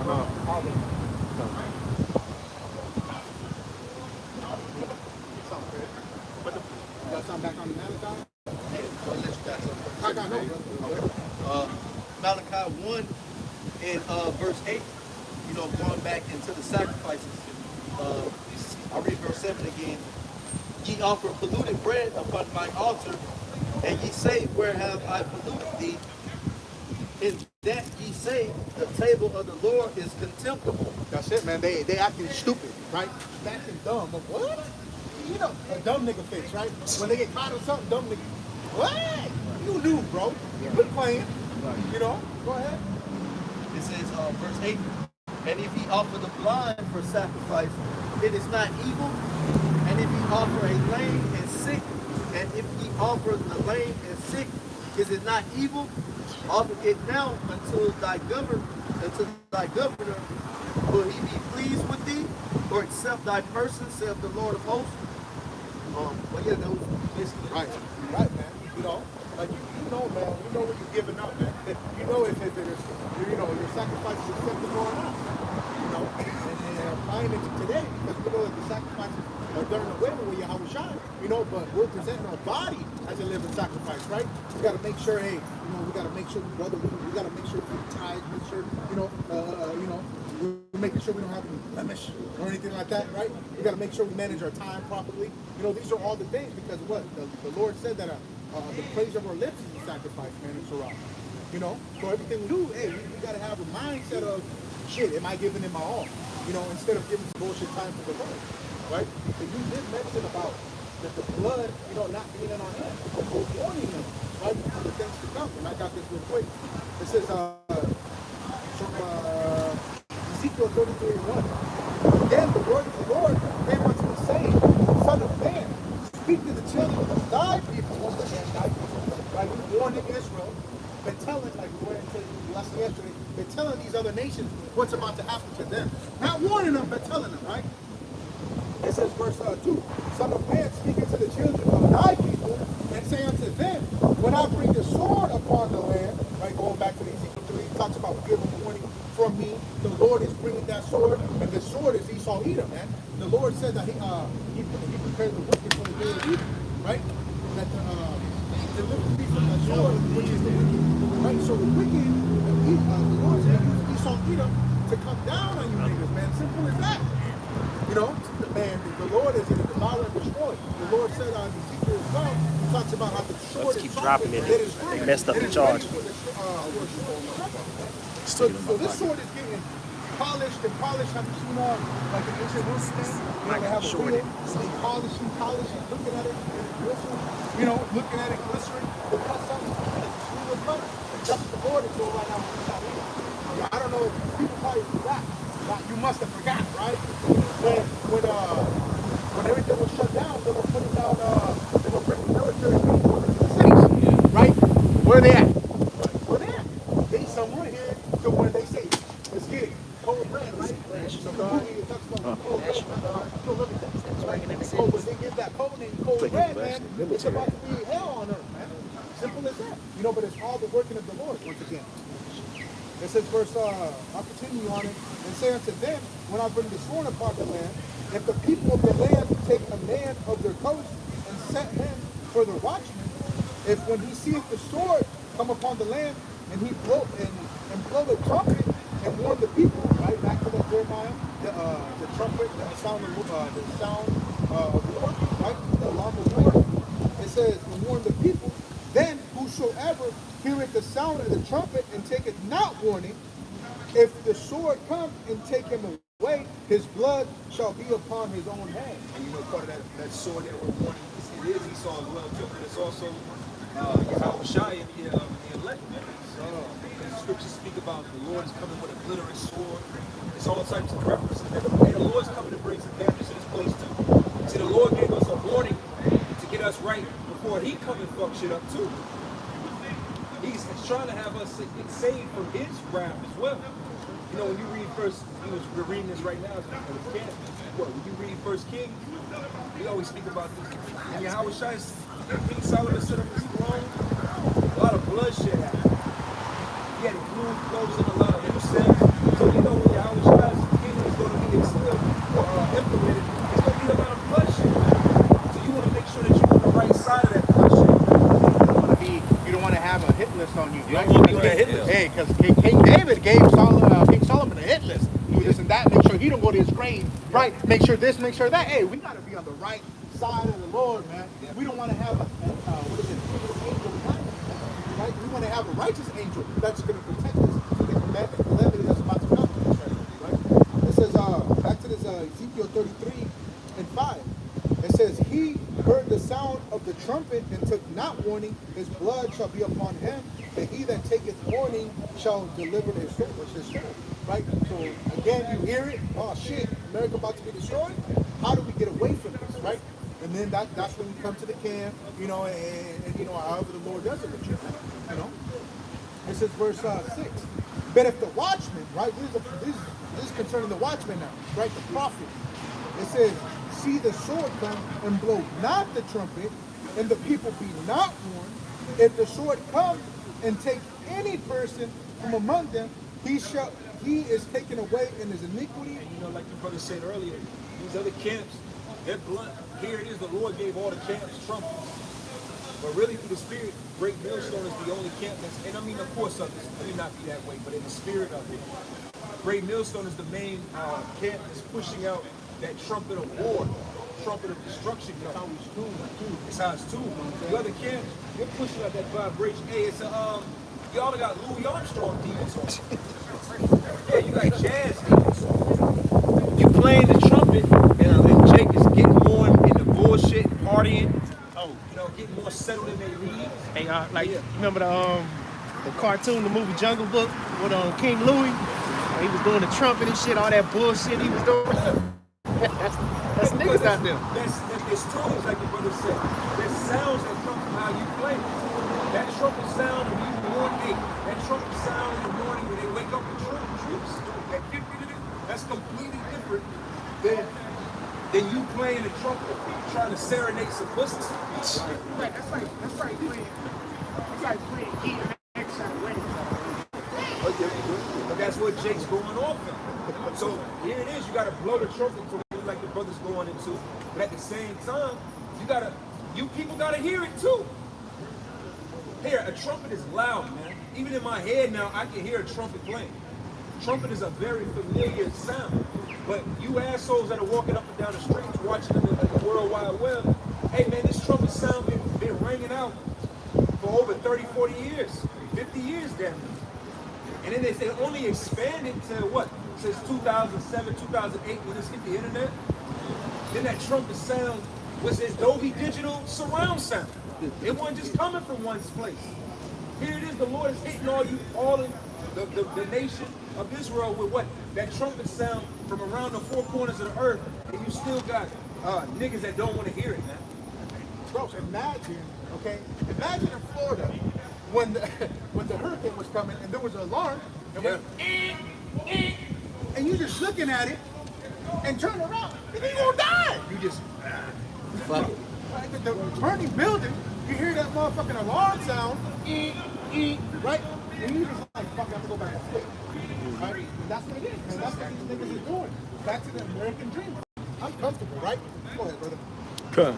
Proverbs chapter 8. I'm going to start at verse 34. Blessed is the man that heareth me, watching daily at my gates, waiting at the post of my doors, for whoso findeth me. You gotta watch that movie, Doctor Strange. You know, that's you don't have to do it. You gotta watch that movie Doctor Strange, and that precept was perfect. Because when he first, fucked his hands up, and then he found that place, and they kicked him out. What did he do? He just stood. He sat there at the door. Because he's like, this is it. This is the truth. We're stuff from the top. Yeah, nothing else matters. Stuff from the top again. Come. It's clean. Proverbs chapter 8 and verse 34. I start at 33. Hear instruction and be wise and refuse it not.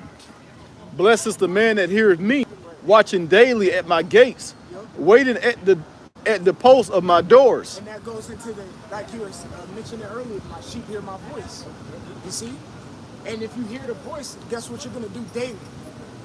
Wait to see what the Spirit shall say unto me. Right. That's what the scripts say. Who's the door? Right. Right. Yeah, I am the door, bro. Simple as that. That's it, man. So the Lord, the Lord's not making it complicated.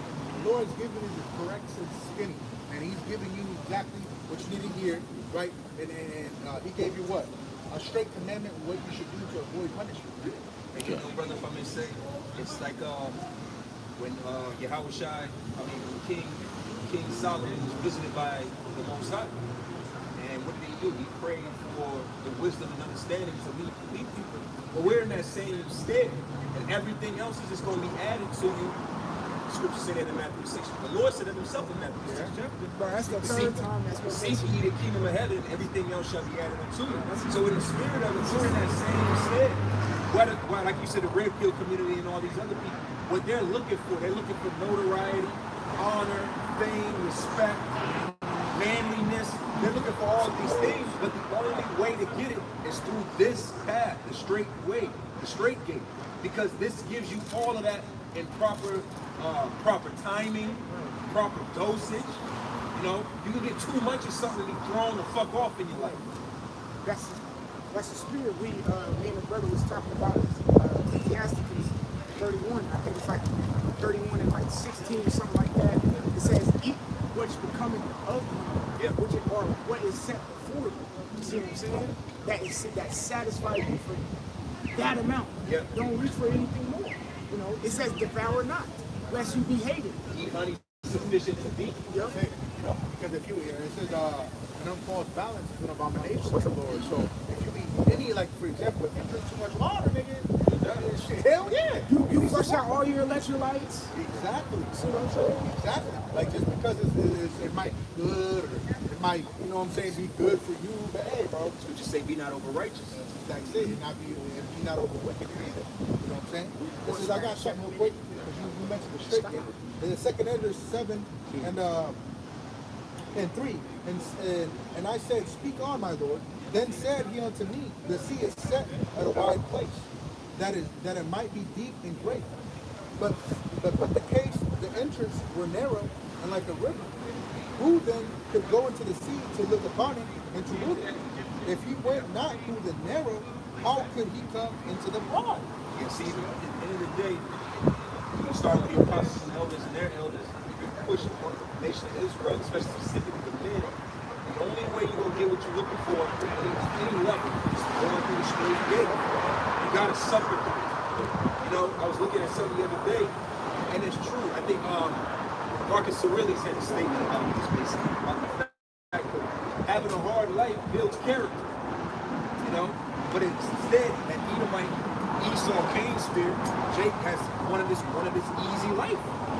There's nothing that comes of an easy life except a hard death.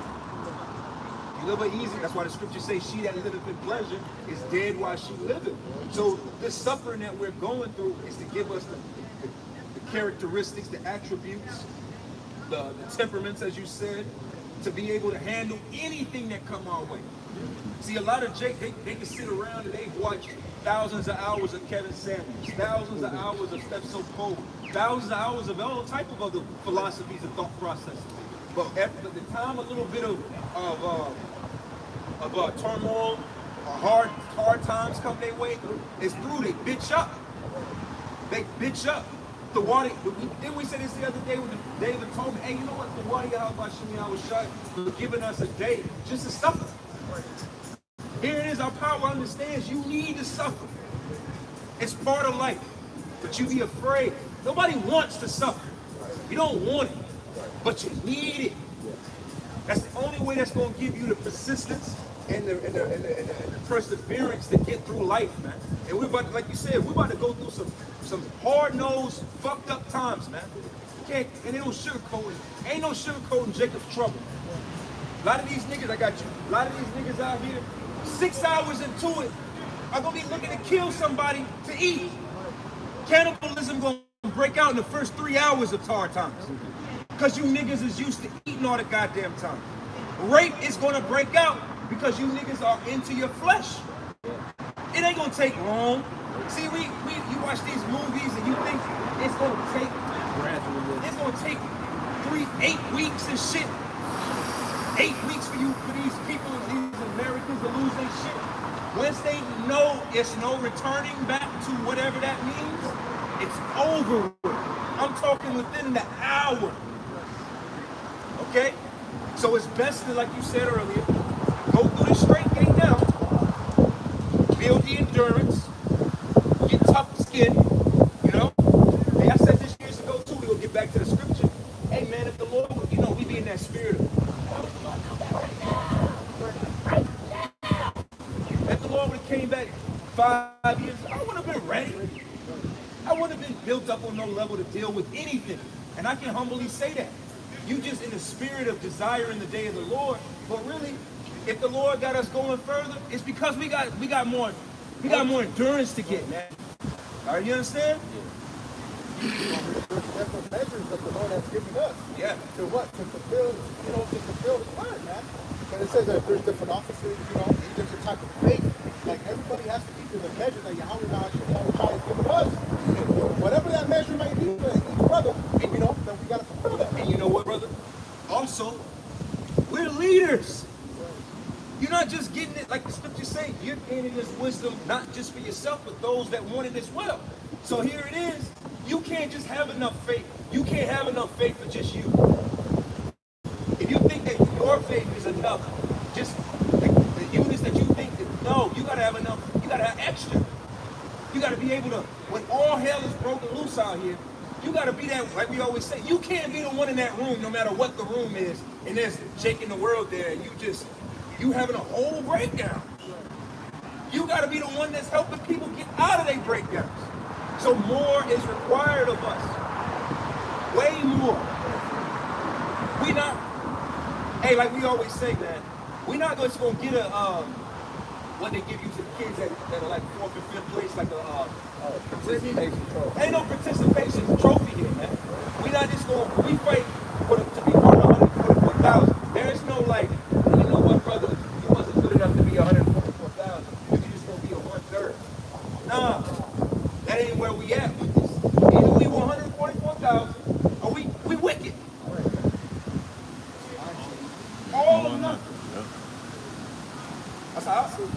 that's the mindset to have. You don't go into anything thinking less than winning. Right. Then if you're thinking less than, well maybe You've already lost. You've already fucking lost. You've already lost in your mind. Put on that to your left. We're all fighting for the same penny. Come on, man. Fight for the penny. I was going to grab you. Yeah, go ahead. Okay. Real quick point. Romans chapter 5 and verse 3. And not only so, but we glorify in tribulation also, knowing that tribulation worketh patience, and patience experience, and experience hope. Which the patience is the suffering. The suffering and patience mean the same thing. Exactly. You know? All right, reread that, bro. That's a good precept. Okay. Romans chapter 5 and verse 3. And not only so, but we glory in tribulations also. Hey, because you know what? It's like you, bro. No. You know, because you know, me and you, we have a shared in this in a sense. And I said this just a second ago. I said, man, several years ago, bro, I wasn't ready. Bro, there's certain things that you got to experience. You know what I've experienced in this walk and have me at a different place today? Losing everything. And if you, like, the Lord might have it where you just lose everything. Fuck just losing a woman. You might lose a woman, lose the house, lose the car, lose the clothes, lose your job. You just threw. But you know what? The water you have by Shimmy, I was shot for that because, see, you understand loss. See, these people out here, they're about to experience a loss that's going to have them take the chip. Let's be clear. Right. These people about to experience a little bit of loss, and their first reaction to that is, take the chip. A little bit of loss. Or unlive, you know, you gotta be careful with your words. Unlive yourself. That's how little bit of faith you have. Because a lot of these people, they ain't really experienced loss. The problem with the 2/3 of our people really is into 2022 and up. Ain't no real fucking problems out here. That whole idea of the niggas struggling, as it was, and that's bullshit. Jake is living good out here. Alright? Jake do whatever the hell they want, go wherever the hell they want to, and the struggling is because of their bad decision making. This isn't this whole idea of being systematically thrown down and shit. That shit is long, man. Esau systematically being fucked up right now. You niggas is just the product of bad decisions. So you don't even getting good experience. All niggas got is bad experience that lead to more bad decisions. You understand what I'm saying? Keep going with that. Come on. And verse 4, and patience, experience, A and nigga don't have no fucking patience. That's the one thing that is why Jake do everything that they do in wickedness, because of a lack of patience. Niggas up through the window of McDonald's because you didn't get your order back. Down the road, not too far from here, a nigga killed a little a young woman, I'll say, at a Subway because she put too much fucking mayonnaise on her sandwich. Oh yeah, hey, bro. Hey, it's a dirty South, man. Nah, that shit is it's like that here. But in the spirit of it, like, bro, have some patience. Fix the problem. Wait a few more minutes. No, and it's road rage, you see it. Oh, you know what? You cut me off. I'm gonna let it rain out. Now you got a stupid ass look in a mugshot because you, I just got mad. Impulsive reaction. Agree with our adversaries. And that's the scriptures, man. The scriptures give us all the plays to ever handle any type of situation you could be thrown.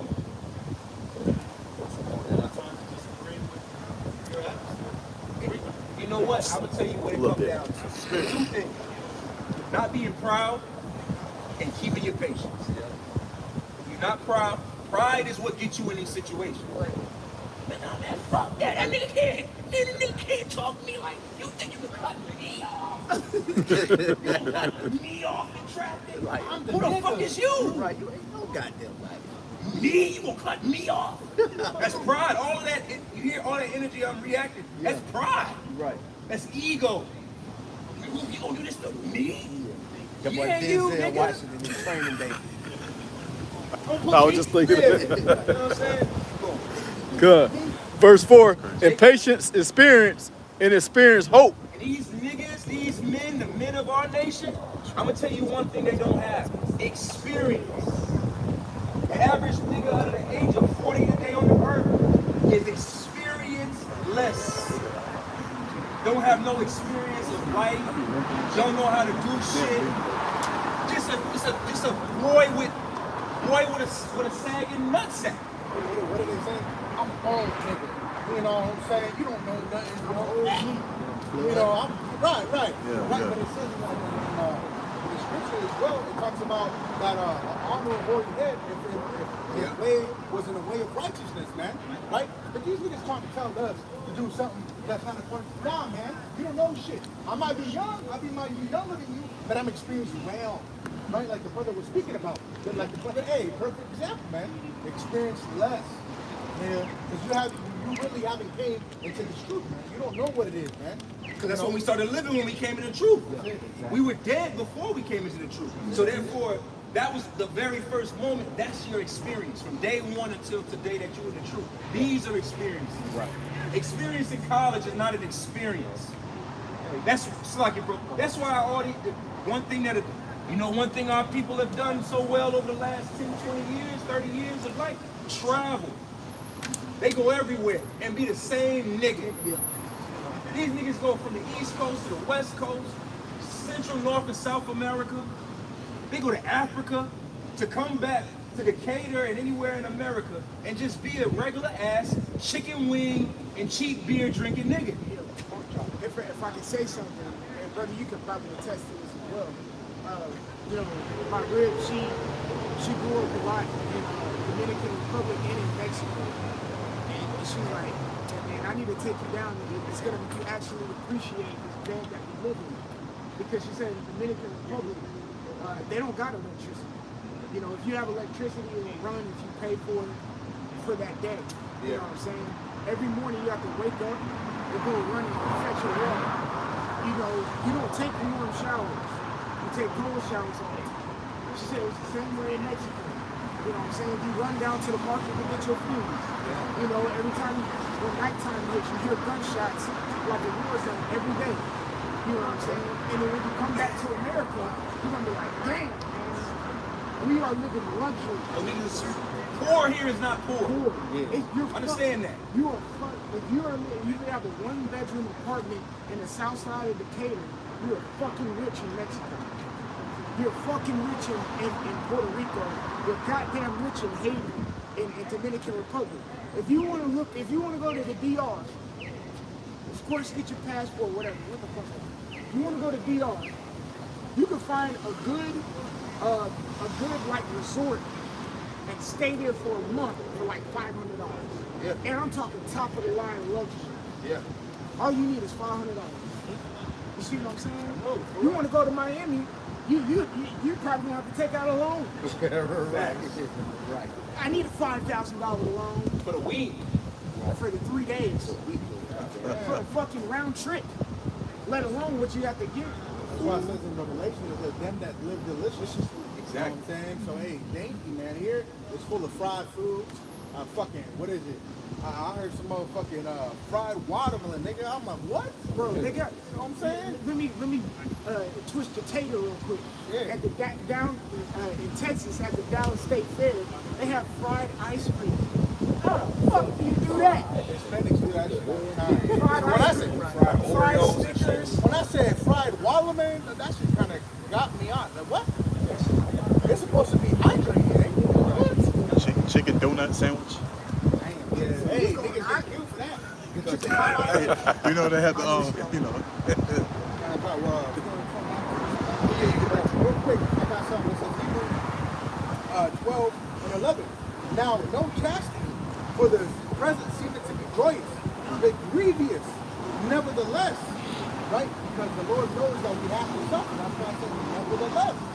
Afterward, it yieldeth the peaceable fruit of righteousness unto them which are exercised by, right? So when you exercise something, it means you're constantly doing it. That's what the elders and apostles, when we first came in, I know each one of us didn't understand when they said, learn to suffer, right? You're like, you don't want to suffer, the fuck? You know, shit. But hey, you learn, bro. You learn to suffer, right? Because like the brother was reading that Romans 5, right? Hey, man, because it yieldeth a peaceable fruit, man, unto righteousness. Suffering is necessary. You know, it's kind of, it seems a little off but when you deal with Esau, right? When you deal with Esau, and you know them billionaires like 50 shades of gray, the type of Edomites on a level of billionaires and shit, they pay for what? They pay women to abuse them. Why do you think that it's just because, see, on a carnal level or low level, your mind frame goes to, oh, Esau's just a sicko. And Esau's doing this because he's a sicko. And no. It's spiritually deeper. Those men sit in a place where everybody tells them yes. Everybody kisses their ass. Everybody wants to impress them. You need suffering in life. So they pay for their suffering. You understand that? If we didn't suffer, the Lord had to make us suffer now, so that when we get to the kingdom of heaven, when you get that in get Micah 2:10. Get Micah 2:10. Where's that in Revelation 21? Where you says you shall wipe away the tears.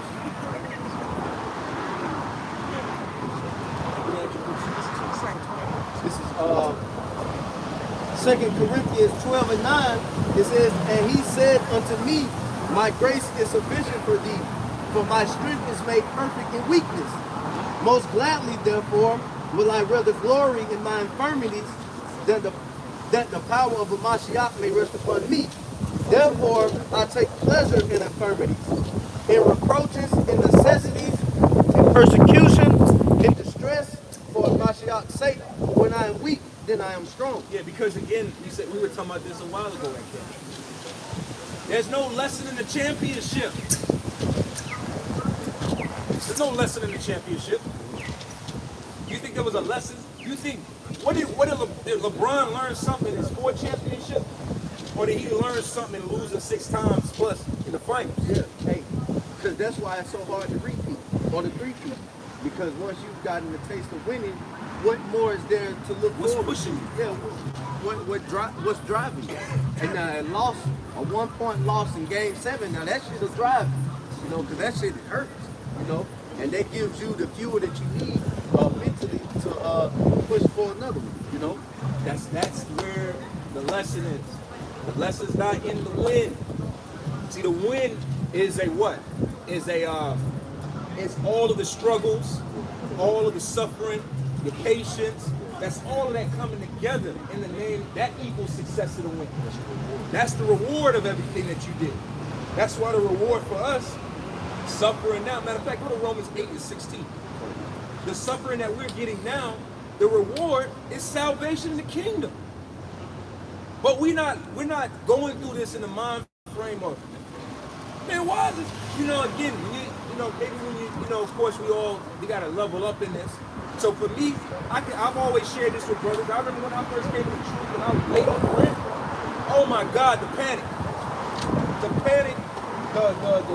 hurt, the lack of faith, the doubt. It was serious. Man, it was just, your imagination will have you creating a scenario that, the rent due on the 5th, by midnight on the 5th, all your shit gonna be in the street. But that's a lack of patience that you haven't gained from what? The experience. You need all that. See, you brothers, all of you brothers up here, you've experienced things. You know what was a big experience? I think the Lord said too. Yeah. When the pandemic started, that was a good trial of testing you and you. Are you ready? Is you ready? What if it went down right? What if 2020 was the year? Was you ready? Was you ready for the fact that this society not cutting back on? So it cut back on when the Lord, hey man, you know how the club ends and they flash them lights. Last call. Hey, I'm just giving y'all a chance. But the Lord's time is different than ours. It's not like a weekend. It's more of it's been 2-3 years at this point. So we all should have been built up. Like, man, fuck a job. Some brothers lost their jobs in the process of all of this, right? Mm-hmm. Still here. Some people lost their homes. Some things happened along the way. But did you gain the experience? I'm all right. I'm pretty sure like you, bro, when you had your daughter. You too. You had a child during this whole situation, this whole pandemic too, right? Oh man, you afraid of hospital? Oh my fucking God, man. They're gonna kidnap my child. They're gonna chip him. Oh shit, man. But then you get through, you be like, I can speak on mom, but I'm pretty sure with y'all brothers as well. You went through the whole situation, like, damn, the Lord really taking care of me right now. Yeah. Damn. If I can say too, it's humbly saying, because you know, certain brothers know it was my first time being in there, stuff like that, you know, the situation. And then just humbly saying, I was home one. You know what I'm saying? I was in the hospital like, man, but if I do it again, I had an experience to calm down. And I just had to use my faith. That's what really calmed me down. I was just like, man, you know what, it's gonna be all right. Come on now. That's basically what it means. The water for that testimony, bro. Yeah, because it doesn't. Every testimony don't necessarily have to be this grand, Spike Lee story. Sometimes it's just a simple, hey, you know what? I went through it and I got the experience to know if I have to go through this again, I have faith. All right. Where you at? Romans 8 and 16. This is Romans chapter 8 and verse 16. The Spirit itself bear witness with our spirit that we are the children of the Most High. Yeah, that's part of it. Book of Revelation lets us know that when he ate this little book, when John ate the little book, what? It was sweet in his mouth like honey. So, you have this mind frame of, you be stuck on the good side. We kings, right? We kings, we're rulers of the earth, this, that, and the third. So you get all stuck on that. But then you overlook the other side of it, which is what? The suffering. The suffering is what makes you a king. That's the part that gets you to that level of kinghood and godhood and the ability to rule others, man. See, me when I was in the world, I'm pretty sure just like all y'all brothers, man. Man, when I was in the world, shit, man, I had no mind frame to lead a woman, lead children, lead other men, hell, lead myself. But the Lord builds you up to be able to read all of this with ease. I'm not saying that it's going to be easy, but really through the Spirit, this is the training grounds to make it easier. All right, we in this. Okay, me and this brother, we in that time together, going through hell. All right, bro. First of all, we shouldn't even have the bickering of Jake in the world. They show you that in every movie, apocalyptic movie. Who put him in charge? Right.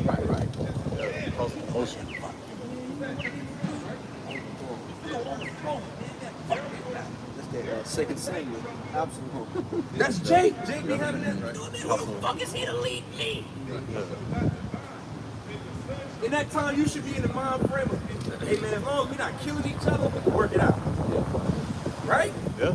But nah, I want to be a leader. Because why? You wanna know why? One word. Bitches. Oh yeah. Tell me I'm lying. I want to be a leader so all the bitches on me. Nigga, we about to die. What the fuck? You still worried about hoes? Nigga, ain't no food out here. You still trying to put on for the hoes? That's off. Jake, bro, I'm telling you, you're gonna be in groups. You like, the cutest nigga. Yeah, right. I'm gonna have to. Yeah, I gotta unload this nigga, man. Nigga worry about bitches and here it is, half the earth on fire and shit. Bro, fuck them hoes, man. Nigga gotta die.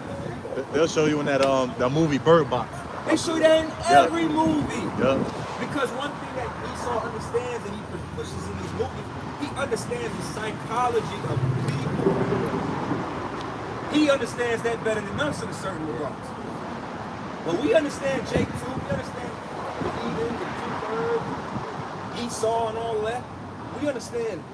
In that day, it's better for you to just, you might just, bro, I'm gonna have to quote Par Thumb on this.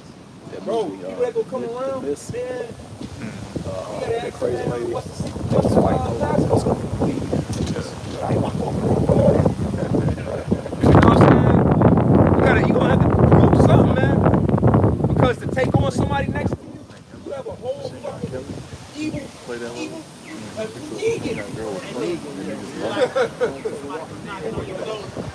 Who's Esau? Right. I'm telling you, read this. Hit him with a quant. Hey, show him off. You know what I'm saying? Get the fuck out of here, man. We been blowing the trumpet. Right. Where the hell you been? How you not know what an Israelite is? If we at the end of the destruction, bro, and you have no clue. Ain't got time for that, man. I'm telling you. Keep going with it. Verse 17, it says, and if children, then heirs, heirs of the Most High, and joint heirs with the Mashiach, if so be that we suffer with him, that we may be also glorified together. Now look what Yahweh Shah received because of his suffering. None of our suffering even comparable. Yeah. Because see, when you level up and you understand how important suffering is, bro, suffering is shit. Man, suffering is why the Lord is the Lord. See, none of us is going. That's why you gotta get that thought process out of your head that you're gonna suffer to the extent of Yahweh Shai when you read about it. That was for his glory. You ain't gotta go through all that. So you can, and you know what, I got through it. Bro, nah, that was specifically for the Lord. Right? That was personal. Yeah, like your story. Yeah, exact same way. You gotta think too.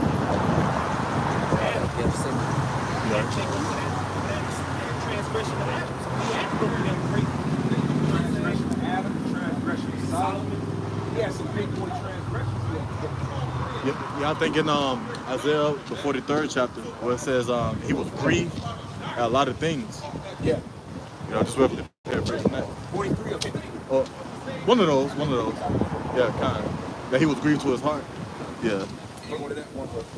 Verse 18, for I reckon that the suffering of this present time are not worthy to be compared with the glory which shall be revealed unto us. And I'm telling you, man, we got I was meditating on this earlier. And I try my best to push this spirit on all of them. You got to change how you view all of them. Right? Because you see, you'll take your suffering that you're dealing with no matter what it is. And you'll just try to make it so gargantuan. Like it's in your own heart and in your own mind, this is premium hell right here. Premium. Creme de la creme hell. Bro, chill out. All right? It's all about your thought process towards it. Matter of fact, go to Acts. I know you got some. Where is that in Acts? Where is that in Acts? Where they got beat up. 5. Yeah, get that. See, they were on a level to understand that the sufferings that the apostles of old, the suffering that they went through, I know, they were blessed. It was a blessing. You know what type of level you got to be on to understand that suffering is a blessing? Right. I don't know if y'all went through this too, but as far as like what I'm going through now, from what I was going before, like I feel like much is given, much is required. Like the Father opened my eyes to a lot, but now when I'm going through certain stuff that I used to go through, I laugh at. But it let me realize, like, as the time gets worse, the Father kind of is balanced. So the time, as worse it gets, He's balancing us out. So it's like I can't stop. Like I can't, because it's getting worse, and He's keeping us balanced out to the situations that's going on. So it's like I can't. No, you know. Through the Spirit. I was years ago. I was Ubering, and I picked up this. I had 2 rides back to back. Right. First ride, I picked up this woman, and she was talking about the fact that how all her siblings, cousins, they were still living with their grandma. Somebody niggas was in their 30s, 40s. 2 niggas was firefighting. I'll never forget that. I'm building up the story. 2 of them were in the house of firemen. So you know they had to check the charges, the whole 9. Living in bunk beds. And I was like, yeah, right. So I was like, damn, this is crazy shit. And then she got out of the car. She's telling me, because they comfortable. So then she got out of the car, and a guy got in the car, and I was telling him, like, yo, this is crazy. Like, you know, he was like, man, he said, that's why, he said it basically something like this. He said, basically, like, that's why the Lord make shit uncomfortable. That's how he talking to me. You know what I'm saying? He's like, man, if you put your hand on something hot, it's gonna let you know that your hand shouldn't be there. So sometimes that uncomfortability is enough to keep you in motion, keep you going, keep you striving to be better. See, it ain't enough. See, we don't. Again, there's niggas that live on a bridge down the road that's comfortable as a motherfucker. Comfortable. And they're by choice. Thereby, that's another misconception about the homeless. A lot of people that are homeless don't want to change. It's easier that way. They ain't got to pay no bills. All they do is You know what I'm saying? eat enough dough to eat and drink. That's it. That's life shit. Yeah. Some people, they ain't trying to get up out that situation. They still out there. They interviewing weeks later. They still out there doing the same thing. They don't have no cash out. They give some money. I mean, you can go to a shelter, go to a temporary job. They just talk to They comfortable. You know? Living life. They are. Real talk. You know? So keep going with that. Is that on that? That was it on Oh, what an Acts. accident. You wanted when they were in prison? Yeah, when they said that they found the suffering, beaten.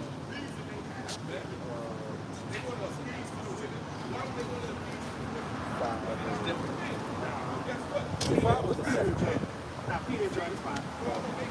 You know where it's at? I think I did it.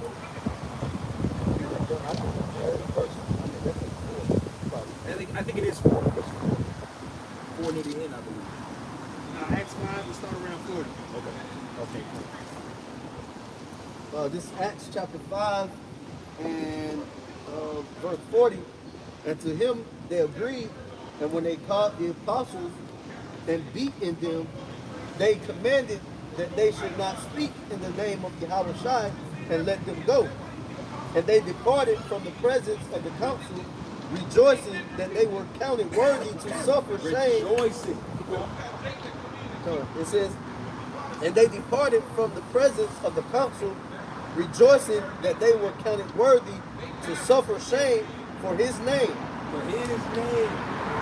See, everything that, like you said, everything that we have to deal with, whether it be uncomfortable, is all in the spirit to bring a testimony, to build us up, to make us better men. Like how you said, the battle doesn't get easier. You get better at handling the battle. That's where the experience comes from. See, when you learn of a new way, it's hard. That's when the people start calling you demonic. If I'm demonic, let it be, man. I love that. Right. They start calling you all kinds of names. Because see, that's part of the trial, the trials and tribulations. They call that you come with higher it. shot. What they call you higher shot? They call him. They call him a devil. They call him a gluttonous. The Beelzebub. Drunkard. You're not on camera, you're fine. Because why? That's part of it. See, again, in this world, it's easy. That's an Edomite spirit. That's a woman's spirit. Loves to be praised. You could tell a woman all day, every day, she's an amazing, beautiful person. You love her. But tell her ass one time she fucking up. You ain't my daddy, you ain't shit. Fuck you, nigga. Don't just say no. Just say no. Yeah. Don't just say no. You understand what I'm saying? But see, that's part of the trial too. You might get praised. The Lord might call you, tell you how good you are, this, that, and the third. No. But then when you get a little bit of rebuke, you can't. That's everybody, every last one of us that's still here. That was a test we all had to pass. At first rebuke. Oh, yeah. A lot of Jake don't last. Mainly the niggas that's not here today, they're all not here because they couldn't take rebuke. What you mean by the first review? After a while, like for instance, younger brothers that come in, you might get a little level of correction. Hey brother, do it this way, do it that. But you're a child, like the scriptures say, you gotta come in as like a newborn child. If you got a child, you have any kids. So like, how old is your children, if you don't mind me asking? 2 and 1. Okay, so 2 and 1. So you already know at that age, you tell them no way more than you tell them yes, right? So in the spirit of it, it's the same thing with us. When you come into this, you might have been in it a year, 2 years, 3 years. You're still a child in the spirit. So there's still a lot of, no, you can't do that. No. I need you to do this exactly this way. So there's correction. but try doing it with a 30-year-old man. But instead of it being done to an actual 3-year-old, it's being done to a 30-year-old man, or a 40-year-old man, or a 25-year-old man. It's set in his ways. So that's what I mean by that first true rebuke. Because truly indeed in the world, Jake don't get rebuked or correct. Niggas in the world don't get corrected. Look at our women. Literally look at the women of our nation. The main problem with women of our nation is that they've never been corrected in their whole goddamn life. A lot of them don't got daddies in their life. A lot of them don't got a mother for work anything in their life. So where is this correction coming from? Thank you. They get praised more than they get corrected. So that's what I'm speaking on as the correction. Yes, sir? Proverbs 27 and verse 5. Open rebuke is better than secret love. Faithful are the wounds of the friend, but the kisses of the enemy are deceitful. Yeah, the kisses of the enemy is deceitful. Because the enemy will tell you what you want to hear all the goddamn time. Because they finessing you. They jugging you out of your positions. You know? Yeah. But it says, what did it again? Proverbs 27 and 6. I'm sorry, read verse 5. Open rebuke is better than secret love. A rebuke is a part of our culture. See, that's another point. Again, sweetness. Jake Love. We can have multiple wives. Woo! We can have wives. Not a wife. Wives. Woo! We gonna have spiritual powers. Woo! Right? We can. These are the things that, God damn it. Yeah, I just want to say something real quick, man. Just, experience on an old job. I was working with this Edomite lady, and every day she'd be like, "Yeah, you doing this right. Yeah, you doing good. Thank you for doing this thing." And then one day we got into it. She's like, "Yeah, I got a long list of mistakes you made." Yes. I said, "So why didn't you let me know I was making mistakes? Why you got a long list every day? You tell me I'm doing good." Because this world, one thing, it's a two-edged sword with correction and rebuke. Most people can't accept correction and rebuke, and the other portion can't give it. That's another test in this war. Is can you accept rebuke and can you give it? Can you have those tough conversations with a brother? I remember I can testify that. I remember the first time the bishop years ago said, "Hey man, you have to talk to me." He ain't here in the camp no more, but you gotta talk to him about whatever. Yeah. Me? What do I say? Because it's all new experiences. It's one thing to get on your brother's shit, like if literally visit your brother. Like that's your brother, y'all grew up in a house. Hey, you fucking up, nigga. See how I do my little. I see how you do. You be on his ass. You be on his ass. Because that's a natural place. It's cool for you. It ain't nothing. My dad tell me I'm fucking up to this day. Like, hey, you know what, Dad? He's right. But I handle it better because of the truth through the spirit. But even in the spirit of it, yeah, you can accept rebuke from your mother, you can accept rebuke from your father, grandma. But let it be somebody that's not blood to you. Fuck this nigga in the top. I remember that. You stomping around him. I remember a particular nigga like that. Yeah, I'm pretty sure I know the nigga you talking about. You know? Because it's a spirit to it. So like you're saying, really, you gotta be able to take correction. Hell, you gotta be able to take correction sometimes from heathens. Matter of fact, get Romans 13 and 1. You still read that one? Yeah. Proverbs 27 and 6. Faithful are the wounds of a friend, but the kisses of an enemy are deceitful. I was just about to say, because you said sometimes you got to take correction from the enemy. Yeah. But the prime example is Josiah. He did not take correction from Pharaoh Nico. Yeah. He ended up getting him killed. Yeah. He's like, look, man, your power sent me. Get the fuck out the way. This has nothing to do with you. Yeah. But didn't take correction from the heathen. See? See what I'm saying? You gotta be humble. Yeah, and because right is right and truth is truth, no matter who it's coming from. Exactly. It doesn't have a a nation written on, of correction come from only this type. No, correct is correct, right is wrong. I mean, right is right, wrong is wrong, man. No matter who's talking. Shit, who's that? All gotta take correction from a donkey. Yeah, donkey. Yeah. Exactly. I was thinking about that. From Yeah. an animal. Right. I was just thinking. Got rebuked. Gotta be able to. We were speaking about this earlier about the vision the other night, and you gotta recognize when it's the spirit. Yeah. A lot of times we both are the people in the world. Me, you talk about this shit all the time, especially when you were driving at night, picking up people. You never know who in the back seat. They look like a motherfucker either. But then when you start digging in the conversation, I was like, what's going on? Like, man, you right. You know what I'm saying? So it's just like there's a balance to it. But you gotta know when it's the Lord talking to you. You gotta know when it's Satan. Satan will get up in there, and the next thing you know, you done ran off with some bullshit. Now you gotta get the rebuke. Now you in a situation. Now you in a situation where you got rebuked. It's fair to keep your ass in out the trap. You couldn't take that correction, so this is Or maybe what you were speaking about earlier too, yeah.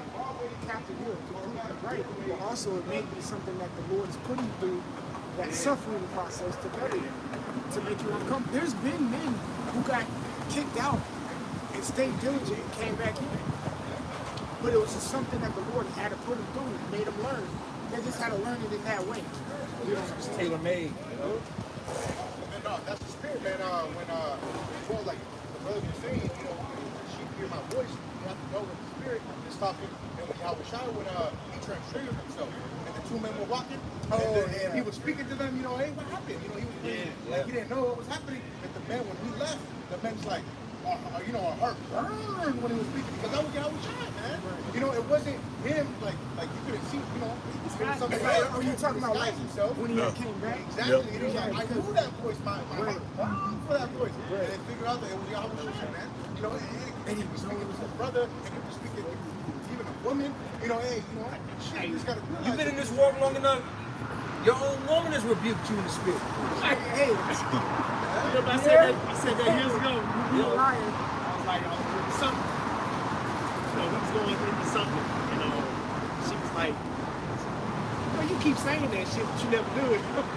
Damn. But I had to eat that because it was true though. I remember telling this brother, I was like, bro, she cut the shit out of me. But it wasn't You a man of integrity. scripture. You know what I'm saying? It was something that I kept saying it, but I wasn't doing it. I hadn't done it yet. She had to throw it back at me. I was like, damn, right. But we got to take an example as the Lord. The Lord is not a man that he should lie. We got to take that same thing, hey, man. And coming from the world, niggas say some shit just to say, like Kevin Gates, I'm my kids. What? You know what I'm saying? But hey, we got to come back to the culture of actually doing what we say. Yeah, we're coming back to a culture of integrity. What did the Lord say to Abraham? Hearken unto our wife Sarah. You see what I'm saying? Hearken. But I'll tell you this, we all experience. You gotta live. I've gotten it too. You be stumped in your words. They throw it back at you. You're like, all right. You're being proud when the Lord is putting the spirit on a proud individual to tell you something you doing wrong. Well, they be on point. Like, damn. And then they go back into that. Everywhere. And we around the world. Yeah. Yeah, man. We ain't black. All right. They got rid of y'all. So he said, I thought they got rid of y'all. We ain't black. Right. Yeah, they got moved to the black people. They can't get rid of y'all. But see, that's a prime example of not being spiritual. Here it is, Rich. We're speaking on the behalf of the fact that sometimes, bro, you might get rebuked or corrected in the spirit from somebody beat you. I'm not talking about in the truth. I'm talking about in the world. It might be somebody that a fucking demon who was hit it. Oh, you gotta take it. I've been in situations, like you said, with that Uber and shit. You be telling me, like, what is what I'm doing? Woman's going, yep. And in the spirit, they be like, I just be like, damn, this motherfucker is right. You go, fuck him, you put curses on his ass. Right. For being right, you can't talk to me like that. That goes back to saying, To me? To me? You can't talk to me like this. Who are you? Who the fuck are you, man? All right? Yeah. That was my name. Yeah, that was good. Okay. Romans 13 and 1. Romans chapter 13 and verse 1. Let every soul be subject unto the higher power. And who the higher powers that the scripture's talking about right here? The federal government. All right? That's who. Are we fighting the powers that be, and are we rebellions? Fight the powers. Yes, we are. But again, in the spirit of it, we're not out here spray painting buildings up. You know, vandalizing. You know, every time cops you get pulled over by the cops and shit. Like, you know, a pig. Now you about that baton on your ass. Man, in the baton. But that's Satan, man. Goddamn eye out here. Man, it's Satan, man. Nah, nigga, you should have shut your mouth. Got a whole speed bump. Hey, man, bro, man, Satan, bro, Satan. Now you lying on Satan. Right. Nigga, you Satan. Scriptures say, read it again, man, because see, this is another one of those top 10 scriptures that's broken down wrong, man. You know, incorrectly, after the wrong spirit of it. Go ahead with it. Romans 13 and 1. Let every soul be subject unto the higher powers. Yeah, because you know why? Go to Colossians, obey the government, man. That's the title of my book. This headline says, Obey the Government. Where's that in Colossians? Wow. The Lord created the invisible and the invisible. Colossians 1 and 15. 1 and 15, yeah. Colossians 1 and 15. Who is the image of the invisible power, the firstborn of every creature? For by him were all things created. Yahweh Shai created everything. Yahweh Shai created the United States government. Yeah, right. Understand that. Yahweh Shai designed and created every bit of what you see. The wickedness of it was designed this way. Understand that. Go ahead. That are in the heaven and that are in earth, visible and invisible. Yeah, so the Lord had it set up that Jupiter was about to be this close to the earth. Yeah. Long time ago. You can still see it every night. Yeah, every night. But that whole that sign in the heavens of you being able to see Jupiter and its moon, that was set up by the Spirit of the Lord. Keep going. Whether they be thrones You hear that? Thrones. Go ahead. or dominions Dominions. or principalities, Is not the United States government a throne, a dominion, and a principality? Keep going. or powers, This is not a power. Go ahead. all things were created by him and for him. All things were created by him and for him. So Yahweh Shai created this demonic ass society. I can only imagine how somebody love this clip. Ooh. Relax. All right. Now we'll go back to that. Romans 13 and 1. It says, Let every soul be subject unto the higher powers, for there is no power but of the Most High. So there's no power but of the Most High, because the Most High through His Son Yahweh Shai, who was read in Colossians, created everything that you see. So if the Lord is telling us this is wisdom, it's not necessarily in the law, statutes, commandments, but this is wisdom to abide by. Behind enemy lines, keep the land, the law of the land. But now, because again, there's laws that you don't. Again, don't be a coon. You know what I'm saying? Don't be simple. All right? Because people will use the scripture and say, well, that's why I'm going to take the chips. Nah, niggas. That's when you got to be rebellious. All right? See, Jake be all out of balance. Nah, I'm going to be rebellious for this shit, man. Now, can you stand over there, step across the street, be behind this? Nah, fuck that, pig. I stand right here. Like, goddamn, bro. He's just trying to keep you safe. Nah, man, pigs always trying to tell us. Skibbity pop pop. Like, shut up. You tell me I'm lying. It's always that nigga. It's always wants to. He think he fighting the power by fucking with a nigga that make $31,000 a year. Yeah. No wonder they beat the mad. nigga ass. Yeah, he ready to do. Got it. Pull up a star from Jake's. I got star resistance. Yeah. Team. When I knocked out team. Shit. Oh. What the fuck is this? Nah, man, obey this powers. America, bitch. I got a real quick one. Matthew 5:25. Agree with thine adversary quickly, while start in the way with him, least at any time the adversary deliver thee to the judge, and the judge deliver thee to the officer, and thou be cast into prison. Cast your pride to the side. Deal with the situation according to wisdom. You know? And you might get into it with a person, right? Maybe on your job, maybe in your neighborhood, maybe at a gas station or a grocery store. Let that nigga have it, man. Sometimes you can scripture say suffer wrongfully. Because why? Check your pride. Well, pride will have you in some fucked up predicaments. Now the police here. Now your name getting ran through the system. Now all this, now you done create a whole thing. Now you gotta go to court. Now you gotta take off for work. Now you done lost the case. Might have went to jail. Now you gotta go to jail. All you had to do was just simply say, you got it. Simple, you got it. You need The nigga, when I was telling the brother on the side, remember like 2 months ago, when those two Jakes were at the park, the lady said she wanted to sign a ticket. She wanted to Yup. that miss, but not sign like I said. That's exactly what happened. She should have just could have simply signed that piece of paper, took her ass home, but instead she want to be big and bad, man. Big, bad, and bold, man. That energy is gonna get a lot of men's wives put to death. You know, a lot of themselves.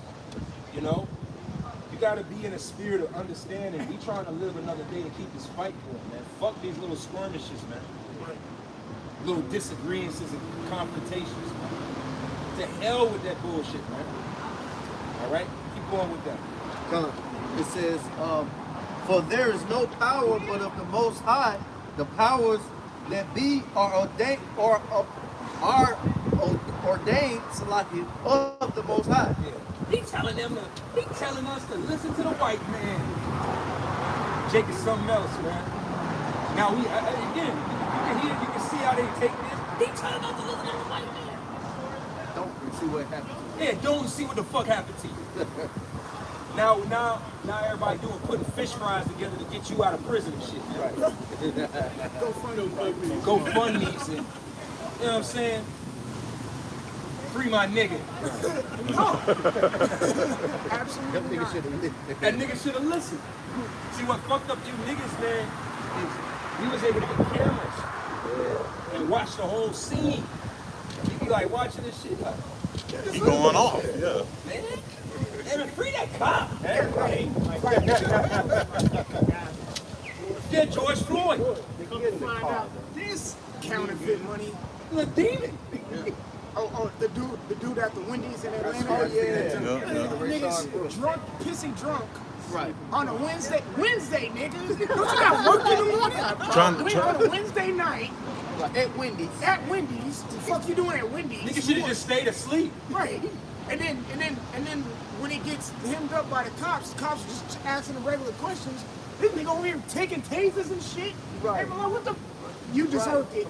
Wasn't that like one of the locks tried to help out this dyke girl running from the cops, and then to come to find out she was in the wrong. He like, nah, stop. 9 times, I'm gonna tell you this, bro. 99.9% of the time, niggas be wrong. Niggas be wrong, man. That's why we don't be down there marching for this dumbass shit. Niggas be wrong, man. When you hear the constitutional matter, you know what I'm saying? Like, that's part of the scripture. That's scripture. The scriptures. Right now, he was a nigga from the beginning. Right. It'd be very few situations where you be like, walked up and Nah. Niggas be wrong, man. Like the only incident I can see that you know that may have been like, okay, the cop was fucked up. Remember that military dude who got pulled over? Yeah. And the spring, when you look at the whole matter, he did nothing. Yeah. He did. That's the Japanese and that shit, but he did nothing. And they just was fucking with him for no reason. Well, that's that point. That's that point one. 0.1% right there. Right. right. That ain't the majority of the cases. Majority of niggas? Them niggas be deserving. man. Keep going with that. God, verse 2. Whosoever therefore resideth or resisteth, so like Romans 13:2. Whosoever therefore resisteth the power, resisteth the ordinance. Hold on. That's a spirit the Lord even put resistance. Yeah, that's what niggas love to The do. main reason that get niggas clapped, Yeah. clippage, the main clippage that happens out here is because niggas be resisting arrest. I have a testimony. Go ahead. Yeah, I have a quick testimony. I know this brother not knows, but a few months back, I had got pulled over, and it was like late night. Just got off of work. I was on my way to the crib. So when I got pulled over, he pulled me over for, I guess, expired tag and stuff like that. And that's when I was transitioning to a new car insurance. So y'all know how that went down. Yeah. And then basically he was basically saying straightforward. He was like, yeah, man, we're gonna have to probably take this vehicle. Then we're gonna have to take you in. Then honestly, I was just like, all right, that's cool. Understood. And then in my head though, I was like, Lord, you want me to go to jail and stuff? Can you just deliver me from it? Excuse me. Cause I was thinking about like brothers count and everything. So he came back to the car. He was like, look, man, you seem like a good guy, man. You're not really going on. Look, I'm just giving you a warning. You go that way. I look at your address. You go right down the street. He said, you go that way and I'm going this way. It's none of your business. Because most of the time these cops and the powers that be, they deal with the same niggas that we hate. I was just gonna say that. Yeah, they was expecting your response to be totally different. You give them a reason to pull you out and take you to jail. But when you agree with your adversary, soft answer, turn away, whatever you use. Sweet That language was different multiplied to him. He was like, friends. oh shit. Yeah, and I felt, I ain't gonna hold you, like I felt vulnerable. I was like, Lord, this is what you want to do. I just you delivered me, bro. And then he fucked around and came. It's like it was like a switch in his head. He wanted to take me to jail. Yeah, and then Killed him with kindness. yeah, God. He wanted you to give him wisdom. Yes, kindness and wisdom. You know what I'm saying? Because wisdom of the scriptures tell you to be gentle. It's all in the scriptures. But see, a nigga gets pulled over by the cop. I ain't cutting this fucking car off. Nigga ain't rolling the window. I ain't rolling the window down. Crack window this much. I ain't putting my cigar out. I can hear you. This amendment. That's why I said it'd be like, I wish I was beating niggas' ass, man. I'm busting windows. All I right. was so proud of that cop that beat that bitch like that in the park. Oh my God. I know what you're talking about, but You know, the bitch, With the hand wrap. With she was supposed to yeah. sign the ticket and he broke. Because it was at the park, because they were at the park after hours. Yeah, wrong as hell. Wrong as hell. Just take the humble. Sometimes, but you know what it goes back to? Another thing, again, going back to the fact of why a lot of niggas don't take that shit. Because niggas, bitch made that heart. Matter of fact, Jeremiah 30, like verse 7 and 8. Because if the Lord's gonna turn the spirit to the men out here, and to a woman that in travail, what the hell you think these women are about to do? A lot of Jake, they mastered the art of looking tough. See, this society gives you the ability to look tough and not actually be tough. So that's why you see niggas out here, they be tatted up. Niggas be tatted up. Niggas got what's part of the regime of looking like a tough guy? You got the tats, sagging pants, Dreads. the dreads maybe, or bald head, or golds, loud. Yeah. Being loud is a defensive, like a rattlesnake. That stoke walk that. All of that shit. All that So Jake has created a way of being tough, but really ain't tough. So when the cops do come up on him and they gotta go to jail, like the woman, we keep talking about that demon, man. Right? Here it is, it's like we look at the video and it's like, bitch, don't nobody love you? like if any of our women got locked up and was thrown into jail, bro, at that very instance, let me figure out, you know what I'm saying? Let me figure out the bail bonds, let me go ahead and get you up out of this situation. That little trip probably was gonna be a couple of hours. I mean, hey, I get no. I mean, we can talk shit, but in the spirit of it, you ain't gonna lead a woman in jail. You're not gonna lead a mother of your children in jail. But this woman, she all that resistance, like, my mind, like, nobody don't fucking love you. Like, some nigga, you acting like you gonna be left in jail for a month. She was out a couple hours later. You know what I'm saying?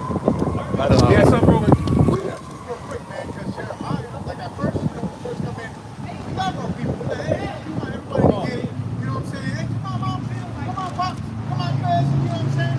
Co-workers.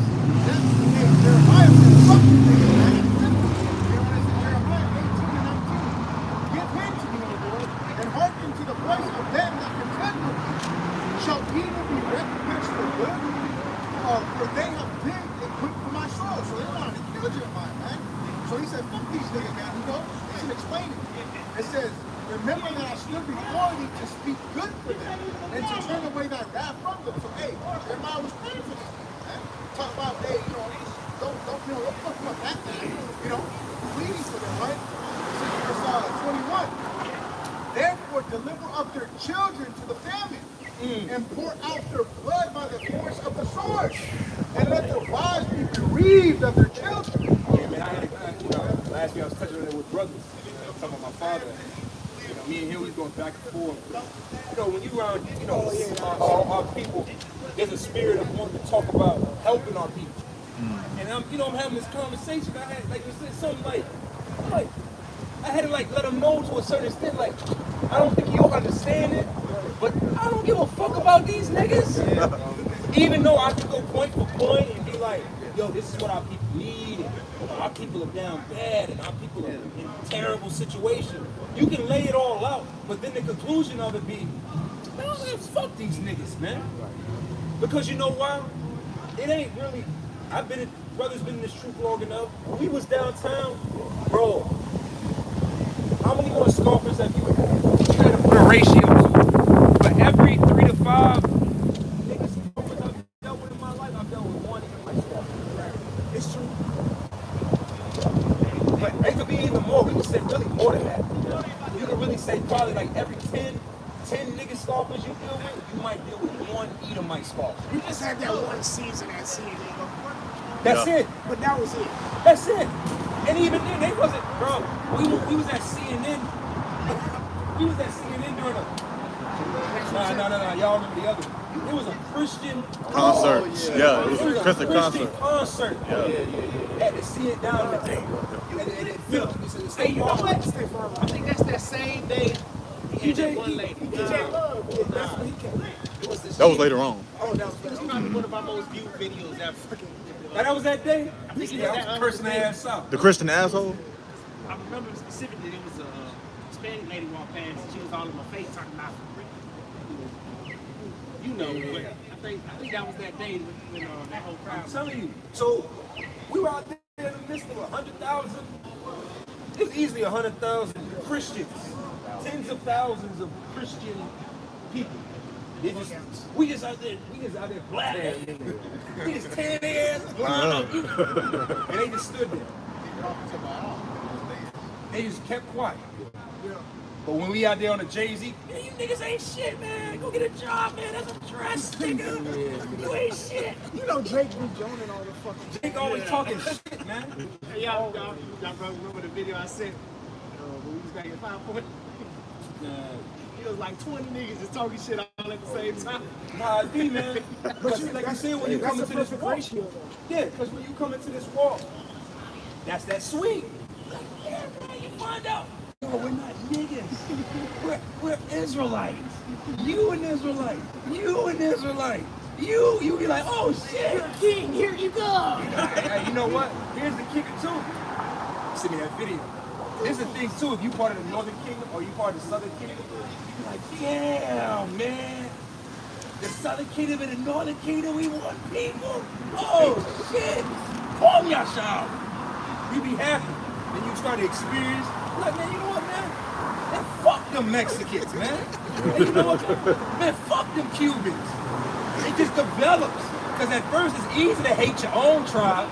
It's easy to have that. Yeah, you know what, Judah, man, fuck them niggas, man. You know what, Judah, and then you be like, yeah, man, I like Issachar. Yeah, man. Hey, como estas? Right? Como estas? Then you deal with them, you be around them, And, you know, you be around them, and then like you learn that like, man, these is niggas too. Bro, I don't. Manessa left a taste in my mouth. Bro, I'm gonna be real. I don't even know if that taste will come out into the kingdom. But I understand through the scriptures, it's that brotherly, it's biblical prophecy, right? Deuteronomy 28, Isaiah 11 and 14. Which one of that, bro? Yeah, there's this one. Jeremiah 18 and 21. Therefore, deliver up your children to them, pour out your blood by the sword of the Lord, and let the wives be the children of your children, and be widows, and let the man be killed with his head. Let the young man be slain by the sword of his head. Let a cry be heard from the house. Thou shalt bring the truth suddenly upon them. True stuttering, man. That's martial law. See? You can be in the spirit of the Lord. You can't be in the spirit of the Lord and not hate your own people to a certain extent. We've seen it. Brother not out here right now. That's why the brother got. He ain't out here, but you know, he was suspended for a second for that. Having too much affection towards his people. Imagine that. Imagine that being love. You can't have too much love for these people on the side. We love with 1/3, and I pray for the hopeful elect, the men, women, and children. You understand what I'm saying? Because there is a remnant of us that are working and striving to please the How about Shem Yahushua. If you're not in that circle, then fuck you. I stand with Jeremiah. Because you, like I said, you come into this truth, you just happy. Right? You're full of happiness and joy. You finally learn who you are. And you finally learn that all these other people is we're people. Oh shit, like you're telling me that the Dominicans and us, oh my God, like it's amazing, right? And then you just go into these situations and you be in maybe on a job site with a bunch of, you know, the Northern Kingdom, if you're of the Southern Kingdom or vice versa. Like, what's up, brother?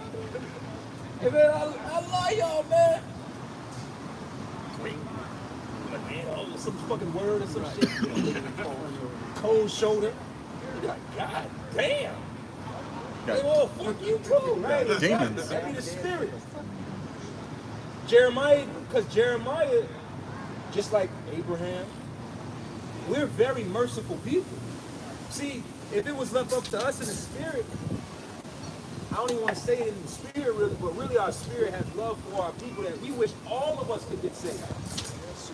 Because you have an understanding of like, conditionally, you know, man, we just Lord, you know what I'm saying? Hey, you sometimes you be like that. You might run into a person in the world and the spirit jump on you, be like, man, I pray for that person. Man, may Lord have mercy on that person. They don't know the name of the Lord, don't know no scriptures, but you know, like, you just want mercy. Then you meet that nigga. Then you meet and reignites that hate and that shit, and it carries you for another 30 days. Hey man, if your hate ain't up with the people, fuck this hate Esau. You gotta hate these niggas. Right? Any more of that, brother? Yeah, this is Jeremiah 18:22. Let a cry be heard from their houses, for thou shalt bring a troop suddenly upon them. For they have digged a pit to take me, and hid a snares for my feet. Yet, Yahweh, thou knowest all their counsel against me to slay me. You know how angry you gotta be to send this prayer up? You know how angry you gotta be? Think about that. Jeremiah was going through it. See, even with us, we just carrying that same flame from a old of our forefathers. But we really ain't, I mean, some of us have been in physical altercations at camps. Some of us have, you know, met certain energies, but it's never been to the, I can't say that a nigga really want my life. Yet. You get what I'm saying? I mean, we've met some demons in this walk, but never has it been like, this nigga's a op, this nigga trying to kill me. You understand what I'm saying? Jeremiah was going through it, man. You don't just get to that point. Because you love, you got to remember, we are there's no, of all the nations on the planet Earth, there's no other nation on the planet that's more loving than us as Israelites. Nobody's more loving than us. There's a perfect example of this man with his diary. He said that these people were loving and basically talking about how they can take them over so quick because they're so loving, man. You know, and he took that kindness for weakness, man. It's all good though because he's gonna pay for that bitch ass shit he did, man. You know, that was his works, man. That was horrible, man. That was a man of no integrity. You don't attack a, you know, there's certain things in the world that you don't do. You don't shoot a man in the back. You know, people look at that like, that's fucked up, man. You shoot a man running away from you or shoot him in the back. Certain things, it shows a lack of integrity. You all gotta pay for that. Kick him while he down. Kick him while he down. Hell, man, when using a nigga example, when Zero and Trey the Truth got in that fight, niggas is mad about that shit because it's like, yo, y'all jumped him. Y'all jumped him, y'all hit him while he was down. That hurt Trey the Truth's reputation, as it should. So it's the same thing with Esau. The Lord requires that which is past, man. Of course they're gonna do some shit. Anyone named their group assholes by nature. I mean, yeah, that They're gonna do that shit. yeah. That's Jake for you. Trade a liar. Jeremiah 18 and 22. Yes, Lord, thou knowest all the counsel against the slave, to forgive not their iniquity, neither blot out their sin from thy sight, but let them be overthrown before thee. Deal thus with them in the time of their anger. Jeremiah and the truth right now pushing out the same spirit. Some of his anger, he says, and I haven't been taught it, and he said, we were able to see it, because haven't been taught that shit, man. You know, hey, shit, don't smoke. I want to be right. I'm telling you, like, our main message. Find the Lord before the Lord. Brother Shadon, years ago. He said, man, you want to find the Lord, you don't want the Lord to find you. Yes, sir. What shall you do when the Lord shall visit you? That's it. So you better go find him. You get to please him. That's true. Kissing ass. You better get to kissing ass. Yeah, that's a good too where it says, keep yourself in the love of the Most High. Yeah. You better do it. Because if the Lord got to come find your ass, man, the Lord ain't about to, hey man, I've been looking for you, man. Where you been at? You know what? I'm mad at you. Also, talk to the auntie shit. Hold on. This is Ecclesiastes 3 and 1. Everything there is a season and a time for every purpose under the heaven. A time to be born and a time to die. A time to plant and a time to pluck up that which is planted. A time to kill and a time to heal. A time to break down and a time to build up. Yeah, just going to what the Captain was speaking on, just as far as in our people and in the world, a sense of a place of balance. You know what I'm saying? Knowing how to self-regulate, so to speak, in the spirit. You know, and there's certain things, but it said to his brother that just a man of integrity, people of integrity is really do, man. You don't take advantage of someone's generosity and good characteristics, because then you push that out of the earth, man. And you know, like, and that's but what's so happy too is, as Esau was doing these things on the left hand side, jacking our people and the world up, the Most High had a same course with the nature and the realm of prophecy. The time of our reconciliation, that's inevitable too now. So this devil thinks the nothing against it. Yes, I'm starting. Yeah, Khan. I'm gonna bring this up since you mentioned it twice. Because I remember you saying about certain things that can seem sweet, but then all these situations are suffering. The better part of this stuff. All right. So this is Revelation 10 and starting at verse 8. And the voice which I heard from heaven spake unto me again, and said, Go and take the little book which is open in the hand of the angel which standeth upon the sea and upon the earth. And I went unto the angel and said unto him, Give me the little book. And he said unto me, Take it and eat it up, and it shall make thy belly bitter, but it shall be in thy mouth sweet as honey. Just to, just to back up, the brother point, certain things from the outside looking in might be sweet. All right. Personal experience when I first heard the truth, I was happy as hell. It's like brother, yeah, all of us was, man. And when you go through those humps and hurdles, they can change a man's view on life. But it's your faith and your endurance that's going to keep you, all right, in your how my Shimon Shah's territory, so to speak. Because at the You end, don't offend the Lord. You don't want to offend the Lord when you go through your low points either. so like the brother was just pushing, just suffer. Man, change. It's all about your perspective. Again, you could be in that always ease spirit, and when the suffering comes, you just find your corner in the house and boo-hoo and cry and bitch. Or you could take it as like, hey, you know what, Lord, what are you trying to show me in this? What do you mean to gain out of this? Gain the lesson out of it. Gain the experience out of it. Hey, you know what, too, man? Really, catching hell makes time pass by, man. You get what I'm saying? Sometimes, bro, if we were just living a good old happy life, bro, time would. It ain't necessary. You know what? People love to say time flies when you're having fun. Hey, time flies when you catch hell, too.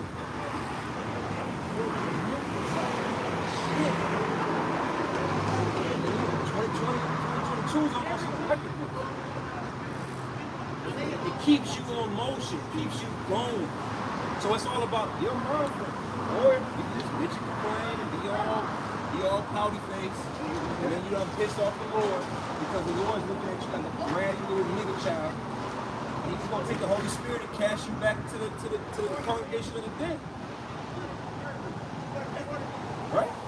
Alright, so where you at? I just bring you up for a personal conversation. Basically, you got something going with Yeah, basically talking about hate, man. A lot of that hate is going to be in our own house. So you want to have that on deck, even though you might be showing your family a lot of love, your mom, your sisters, your brother. Hey, but hey, we got to have that hate on deck because they may come against us for teaching His word. This is Luke chapter 14 to 26. If any man come to me and hate not his father and mother and wife and children and brethren and sisters, yea, in his own life also, he cannot be my disciple. Yeah, so, you got to pretty much hate everything that's outside of this truth, man. And the niggas that don't want to get right, whether it's in your house, outside of your house, you got to have that hate, man. Or I'll say this to clean that up a little bit. You got to clean that up a little bit. Have the balance of understanding. Like, if a nigga in the world is coming at you with straight animosity, disregard to what you believe, yeah, fuck him. But you got to remember, too, in this walk, hey, the scriptures say, curse not thy mother and father. Right. The scriptures say, was that Sirach, the 6th chapter, if your mother and father have left, like, basically if they lost their understanding, Sirach 3, to have patience with them. So there's a balance to it. Because where it speaks about how having hate and be a mother, father, you're supposed to abhor it. Kind of stand off. Luke 14. Right, because this world puts you in a place of, this world wants you to put your woman first, your children above yourself. Really, this world teaches us as Israelite men to put everybody and everything before you. But really, in the spirit, the only thing that you should put before yourself is your Yahweh in the ministry. That should come before, and then everything else should come after you. See, it's all, the scriptures say that the foundations of the world are out of whack. So again, brother's not wrong, but in the spirit of it, you still got to apply wisdom. Like, you can't be, I'm on to accept this word. So you know what? Yahweh, Hashem, Yahweh, Shalom. Bro, you going to slap the fuck off. It's like, honor thy mother and father? Yeah. You get what I'm saying? So when the scriptures are saying it, that's really the translation that makes people get lost in the sauce. Really abhor. Kind of have a, Keep your distance. I rock with you. And again, everybody's relationship is not going to be the same, man. Some men is going to have a great relationship with their father. Some men are going to have a great relationship with their mother. Some men are going to have terrible. But you gotta apply the wisdom to your life how you see it fit. That's why the brother brought out Ecclesiastes the 3rd chapter. There's a time and a place for everything. You understand what I'm saying? But it's a balance to it. You out here and your mom disagree with you, honor her. You got it, Mom. I love you. Because you know what? I hit you with this. My mother. When I first opened up to the truth, I've said this story before too.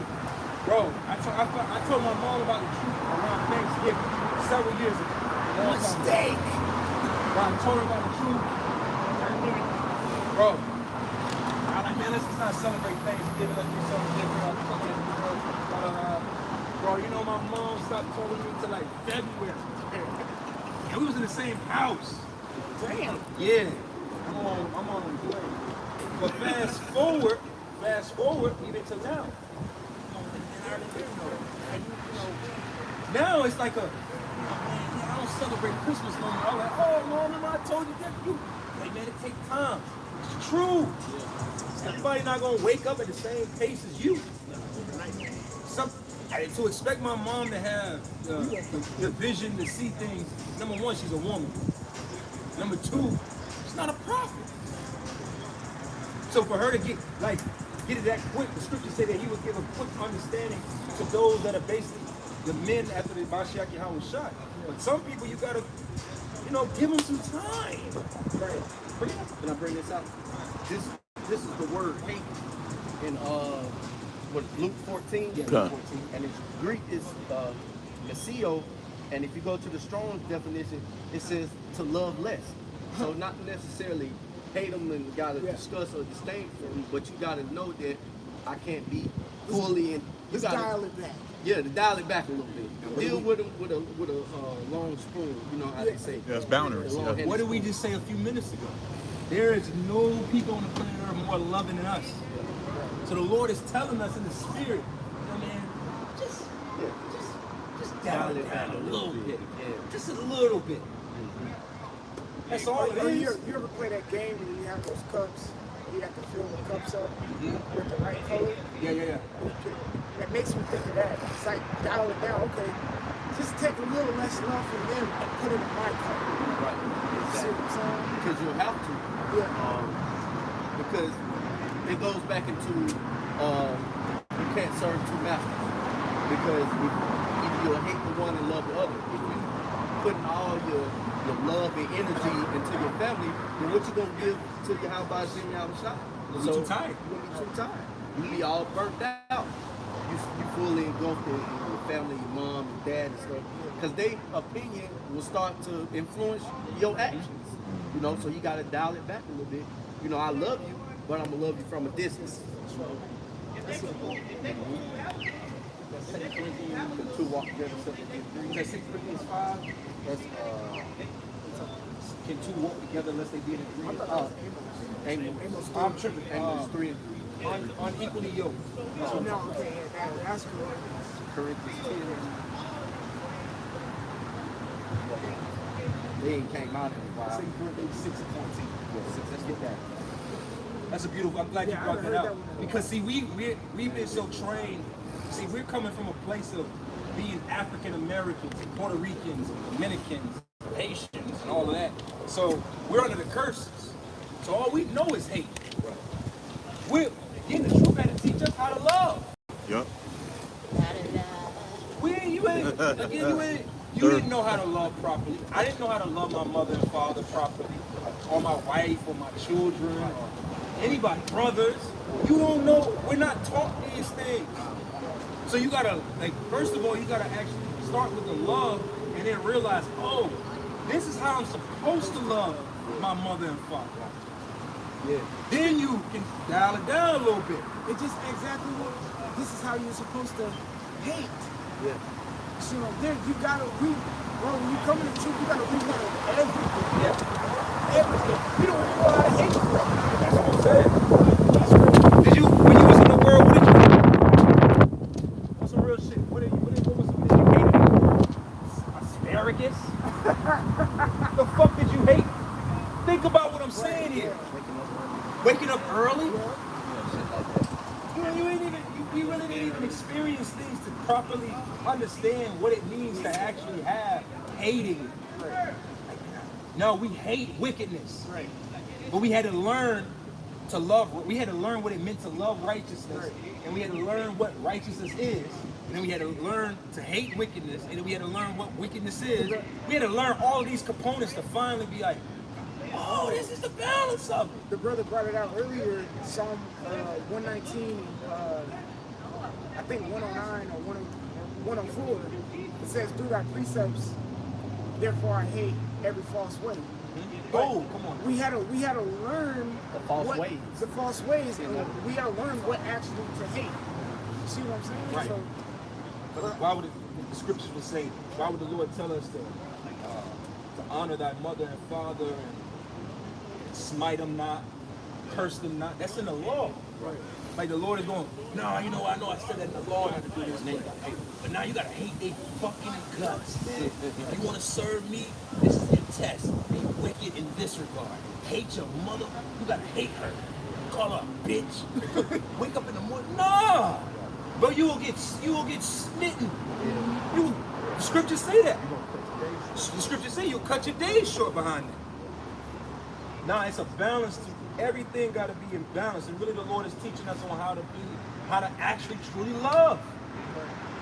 One of the main reasons that Jake be losing their women in the world is because they be loving out of order. They don't know how to. Sometimes you got to put your woman on the back burner. Women love that shit. They love, you know what, even above being just an asshole, women love a busy man. They love a little bit of you being busy. But Jake in the world, nah, I love my woman. So I gotta be up on your ass all the goddamn time. Sharing locations. I'm gonna sit there. And you know what? You sit right, I know there's a couch over there, but I'm gonna sit right here. You going upstairs to the bathroom? I'm gonna go with you to the bathroom. I'll wipe you. You going to bed? Let's go to bed. Hold your head. It's like women hate that shit, man. They may say that's what they want, I don't want that shit. Taking off your jacket is a puddle. Lay That's it all down. move. That's what that shit is straight out of a comic book, man. All right, you got something? It's a mania. Yeah, read that in Corinthians. This is 2 Corinthians 6 and 14. Be ye not unequally yoked together with unbelievers, for what fellowship have righteousness with unrighteousness, and what communion have light with darkness? So again, that abhorring or the standoffish, the loving less, that's gonna come because how can two walk together unless they be in agreement? You're gonna reach a certain, so you gotta know, like, damn. Now I hit you with this. After a while of serving Yahweh Shem Shai, and people get a grasp. Like my family now, Yeah, they already. they may not be able to put, because how I played it. I've never, for the most part, I've never really like certain individuals where I have peace with to this day. I never really broke it down to them like, you know, you're Israelite, right? Get your Bible out. They didn't do that, but they could tell that like they be like, damn, my worldly name is Justin. Be like, damn, he don't do pork, he don't do this, he don't do that. So even after a while, it changes. They respect your boundaries. You have to set. First of all, we talking about that weeks ago down there. One thing you got to do as a man is you got to learn how to set fucking boundaries. So a couple weeks, about a couple months now, but I was on the phone with my brother. We was talking, know a little bit about it. Yeah, I know. But he went to Popeyes. Right? He had me on the phone. Well, you know, Jay do whatever, you know, whatever. He was ordering some food for him and his wife. He was ordering popcorn, shrimp, shit, whatever, right?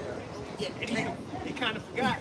He was on the phone with you. So he was like, hold on a second. So he put me on hold while he was ordering the food and shit. So I guess he felt kind of ashamed that he was ordering that shit. he felt convicted. While I was on the phone. So, because you know, I don't fuck with that shit. So, But that's, you know what, you gotta accept, that's a win, bro. That's a win in a sense. You gotta, you get what I'm saying? Or he could have just been like, man, fuck you, I eat what I want. But that's a level of, he's trying to show a level of respect towards you. It's like training. So, you know, when it comes to dogs, like, say, you try to teach a dog to speak, right? When you teach a dog to speak,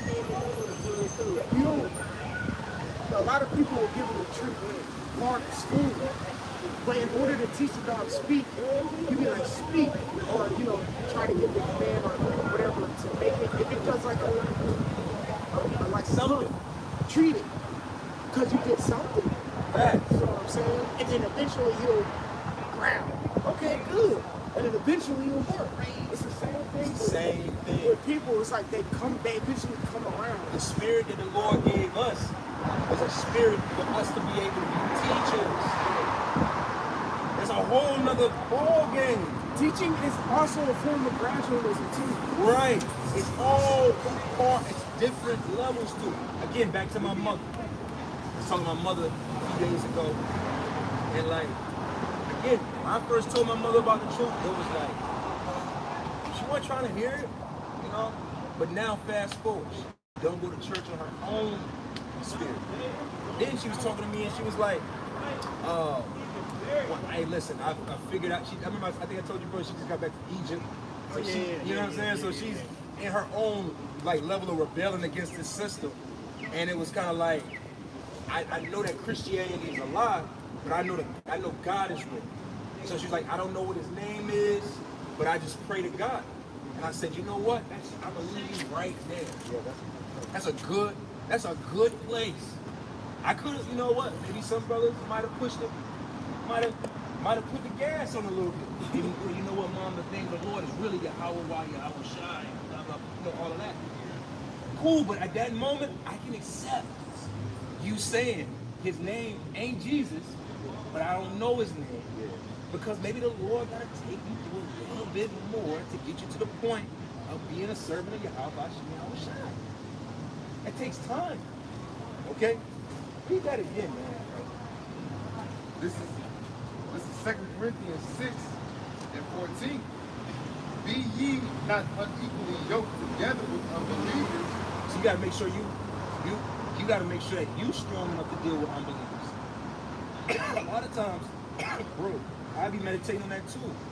Conversations I've had in the old, I'm like, yo, why do you how about you? I was shy. It give me the strength to stand tall to that.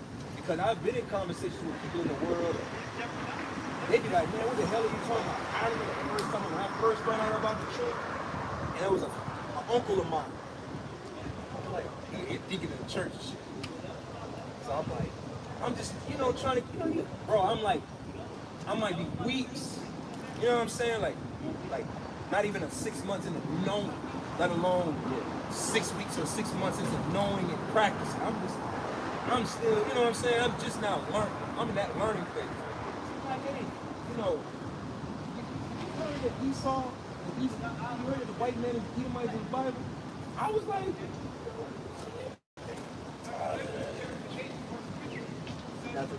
as a deacon. But he didn't even try. No, nothing. Just They don't know. bro, you gotta keep in mind.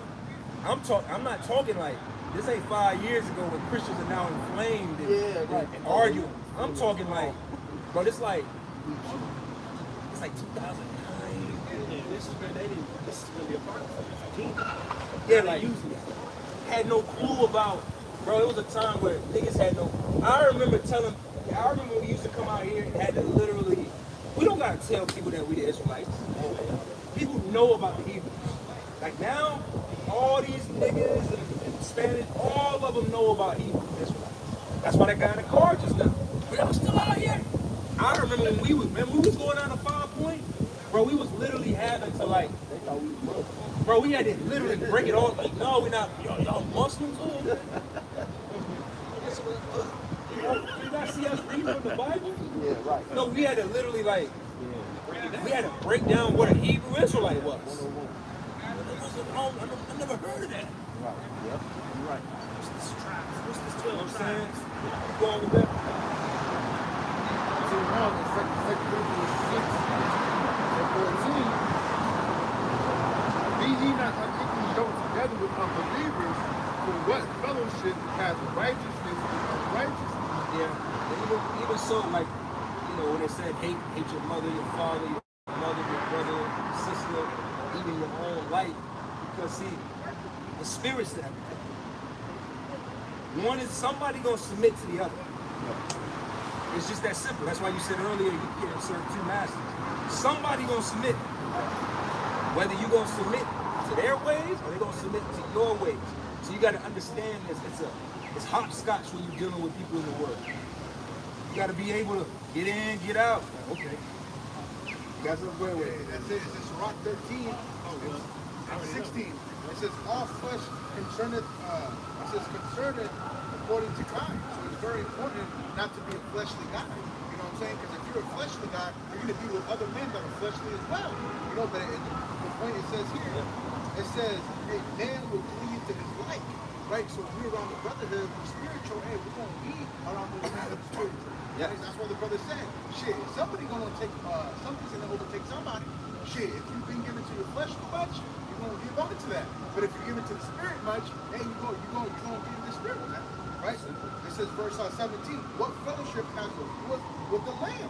So the sinner with the God, man, it'll match. You know what I'm saying? Like the brother says, who will be cordial with these niggas? Like I said, live peaceful with all men if possible. Right? Because some niggas need to get knocked out sometimes, bro. Like honestly, you know, and hey, we keep cordial, you know, like I said, we got anything for the ministry, we not playing. So hey, we gotta keep it cordial, chill out, hey, you got it sometimes, hey, let them have the win, man. Sometimes if a nigga says something, you ain't, bro, you got it. Because a nigga might have a gun. You know what I'm saying? Hey, you just have it. You ain't being a pussy, it's being wise. Look at Paul. Paul, when he was in an argument, he perceived with one was Pharisees, the other was Sadducees. He perceived, so he said, hey, believe in the resurrection. Then he got to argue, man. It's about being wise, man. It's not about you, I ain't a bitch. You know, like brother said, that's pride, man. You know, y'all was trying to take the law, man. You know, he died for us. He died for us while we were yet sinners, man. Come on now. We can't take the law for y'all child. Come on now. Like, you know, it's not that hard, man. The verse that he has said keep coming up, the one that says there's a time and place for everything. Because there's certain times like the Father make me dumb. Like I'm like, how come I was so dumb? Like sometimes I'll be dumb around certain people and I used to be like ashamed of that. Then I'm like, praise the Father. Like that's how he wanted me in that moment. So it's like you gotta accept the season that you're in. A lot of times we try to like get out of that season. No. Accept it. Don't rush it. I can't, like the Spirit told me, stop saying, I can't wait till the Father come. No, I want to accept him now because his timing for everything is perfect. Like, we got to worship his timing. Like, everything is perfect, man. It's time for us to time. Let me ask you something. You be teaching people in your day-to-day? Huh? You be like telling people the word and stuff? If the Spirit is in me, Yeah. I understand. I ain't, you know, the scriptures say, in the Apocrypha, I'm gonna roughly paraphrase it, but basically, like, refrain not your tongue to speak the words of the Lord. So I'm not gonna tell you not to, but I will say in the Spirit. You know why we feel the way we do? It's because in the Spirit, the Lord gave us an outlet on how to deal with people. So that when I'm in my regular life, like Sunday through Saturday morning to, you know what I'm saying? That's some real shit. I don't feel compelled to tell people stuff because I understand that how these people know what community they have. And sometimes you can put yourself behind enemy lines just by speaking your mind. Like, that's an art, bro. I'm gonna tell you, it's an art to know when to say something and when not to say something. And don't the Spirit, I'm sorry, go ahead. Yeah, go ahead, brother. Don't the Spirit lead? Because one time I was walking, I was going somewhere, and the Spirit just led me to go to Walmart, and I passed by this dude, and he was like, yo, you want to get your hair cut? I'm like, nah, I don't cut my hair, it's against my belief. And I'm rushing to get out, because I'm not now's the time to talk. Yeah, for sure. And the Spirit, then he kept asking questions, and then the Spirit just like, led me to talk, and then okay. It was, Hey, you know what, bro? That's cool. That's good. When you did that, that's perfect. And the reason why I'm gonna say that is because of the spirit of it. Like somebody know where that's at? James, doers of the word. Something 20 something. Because I'm gonna tell you. See, Jake don't want to hear it from you when you trying to push it. Like, what did that nigga say on Genesis Society? Are you trying to get knowledge? Oh, yeah, right. Jake don't want to take, Jake hate that way. See, again, there's a certain spirit for the prophets and the rest of them, that great multitude. That's why in Revelation 7 chapter, it lists the 12,000 of each tribes, and then that great multitude. Because see, the servants they got to get a heavy dosage to be able to teach, to endure. For the rest of the nation, I'm gonna tell you, we gonna close up. But the thing that gets Jake is your actions. So like how you said just right then, like, oh, you know, I don't get my hair cut because of my beliefs. That'll leave a more of a mark on somebody instead of hitting them with a, do you believe in the Bible? Right. You believe in the Bible? You believe in the Bible? Yeah, bro.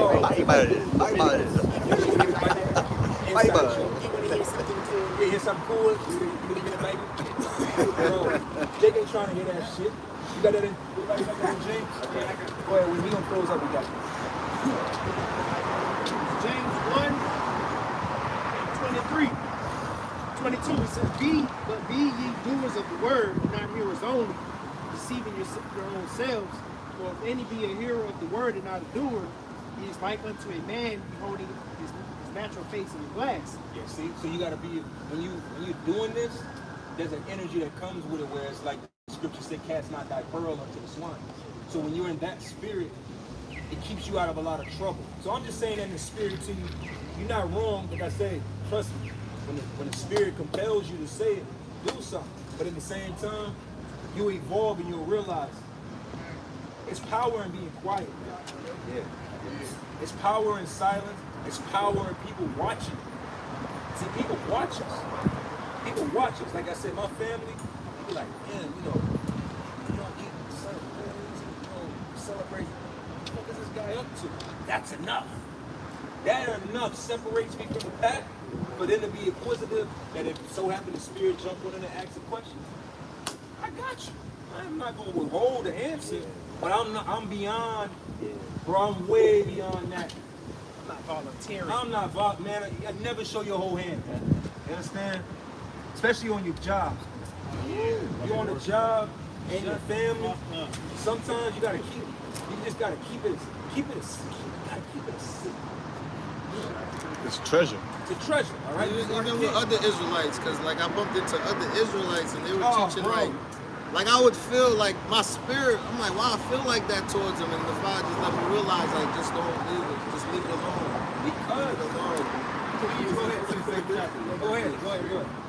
In the same chapter as James, this is pretty short. James 1:19, it says, wherefore, my beloved brethren, let every man be swift to hear, slow to speak, slow to wrath. And like the captain was saying, you know, we all kind of have a similar testimony for the most part, like fresh in. You know, we really want to teach, you know, get everybody there. Well, you want to teach the whole world. Yeah, but that's the beauty of what, you know, we have set up with the apostles and others. Well, we have a platform, a blueprint, but then too, in becoming more wise in time, you learn, like the captain said, really being silent is one of the most powerful. Let me say this real quick. There was this one Israelite, he was trying to teach me how everything's in parable. So he gave me a video. Bro, I watched the video, I was confused, I was lost, I ain't know what to think. And the Father's not a Father's confusion. I was confused as fuck. Like, I'm like, yo, I'm gonna watch it again. And maybe I was getting it, I'm gonna watch it again. Then I left him, I felt all messed up. I'm like, I ain't watching that shit. I'm gonna say this to you in closing, because we about to close up. The scriptures say, have your counsel of one man. Yeah, that's. So sometimes you gotta keep your eyes solo. If the spirit has led you here to listen to this, bro, I don't be I don't be listening to go home and watch. So with that, we gonna close up. We gonna give all the glory and honor to Yahweh Ba'ashem, Yahweh Shah Ba'ashem Rakak Badash. Until next time. Shalom. All right, brother. Shalom.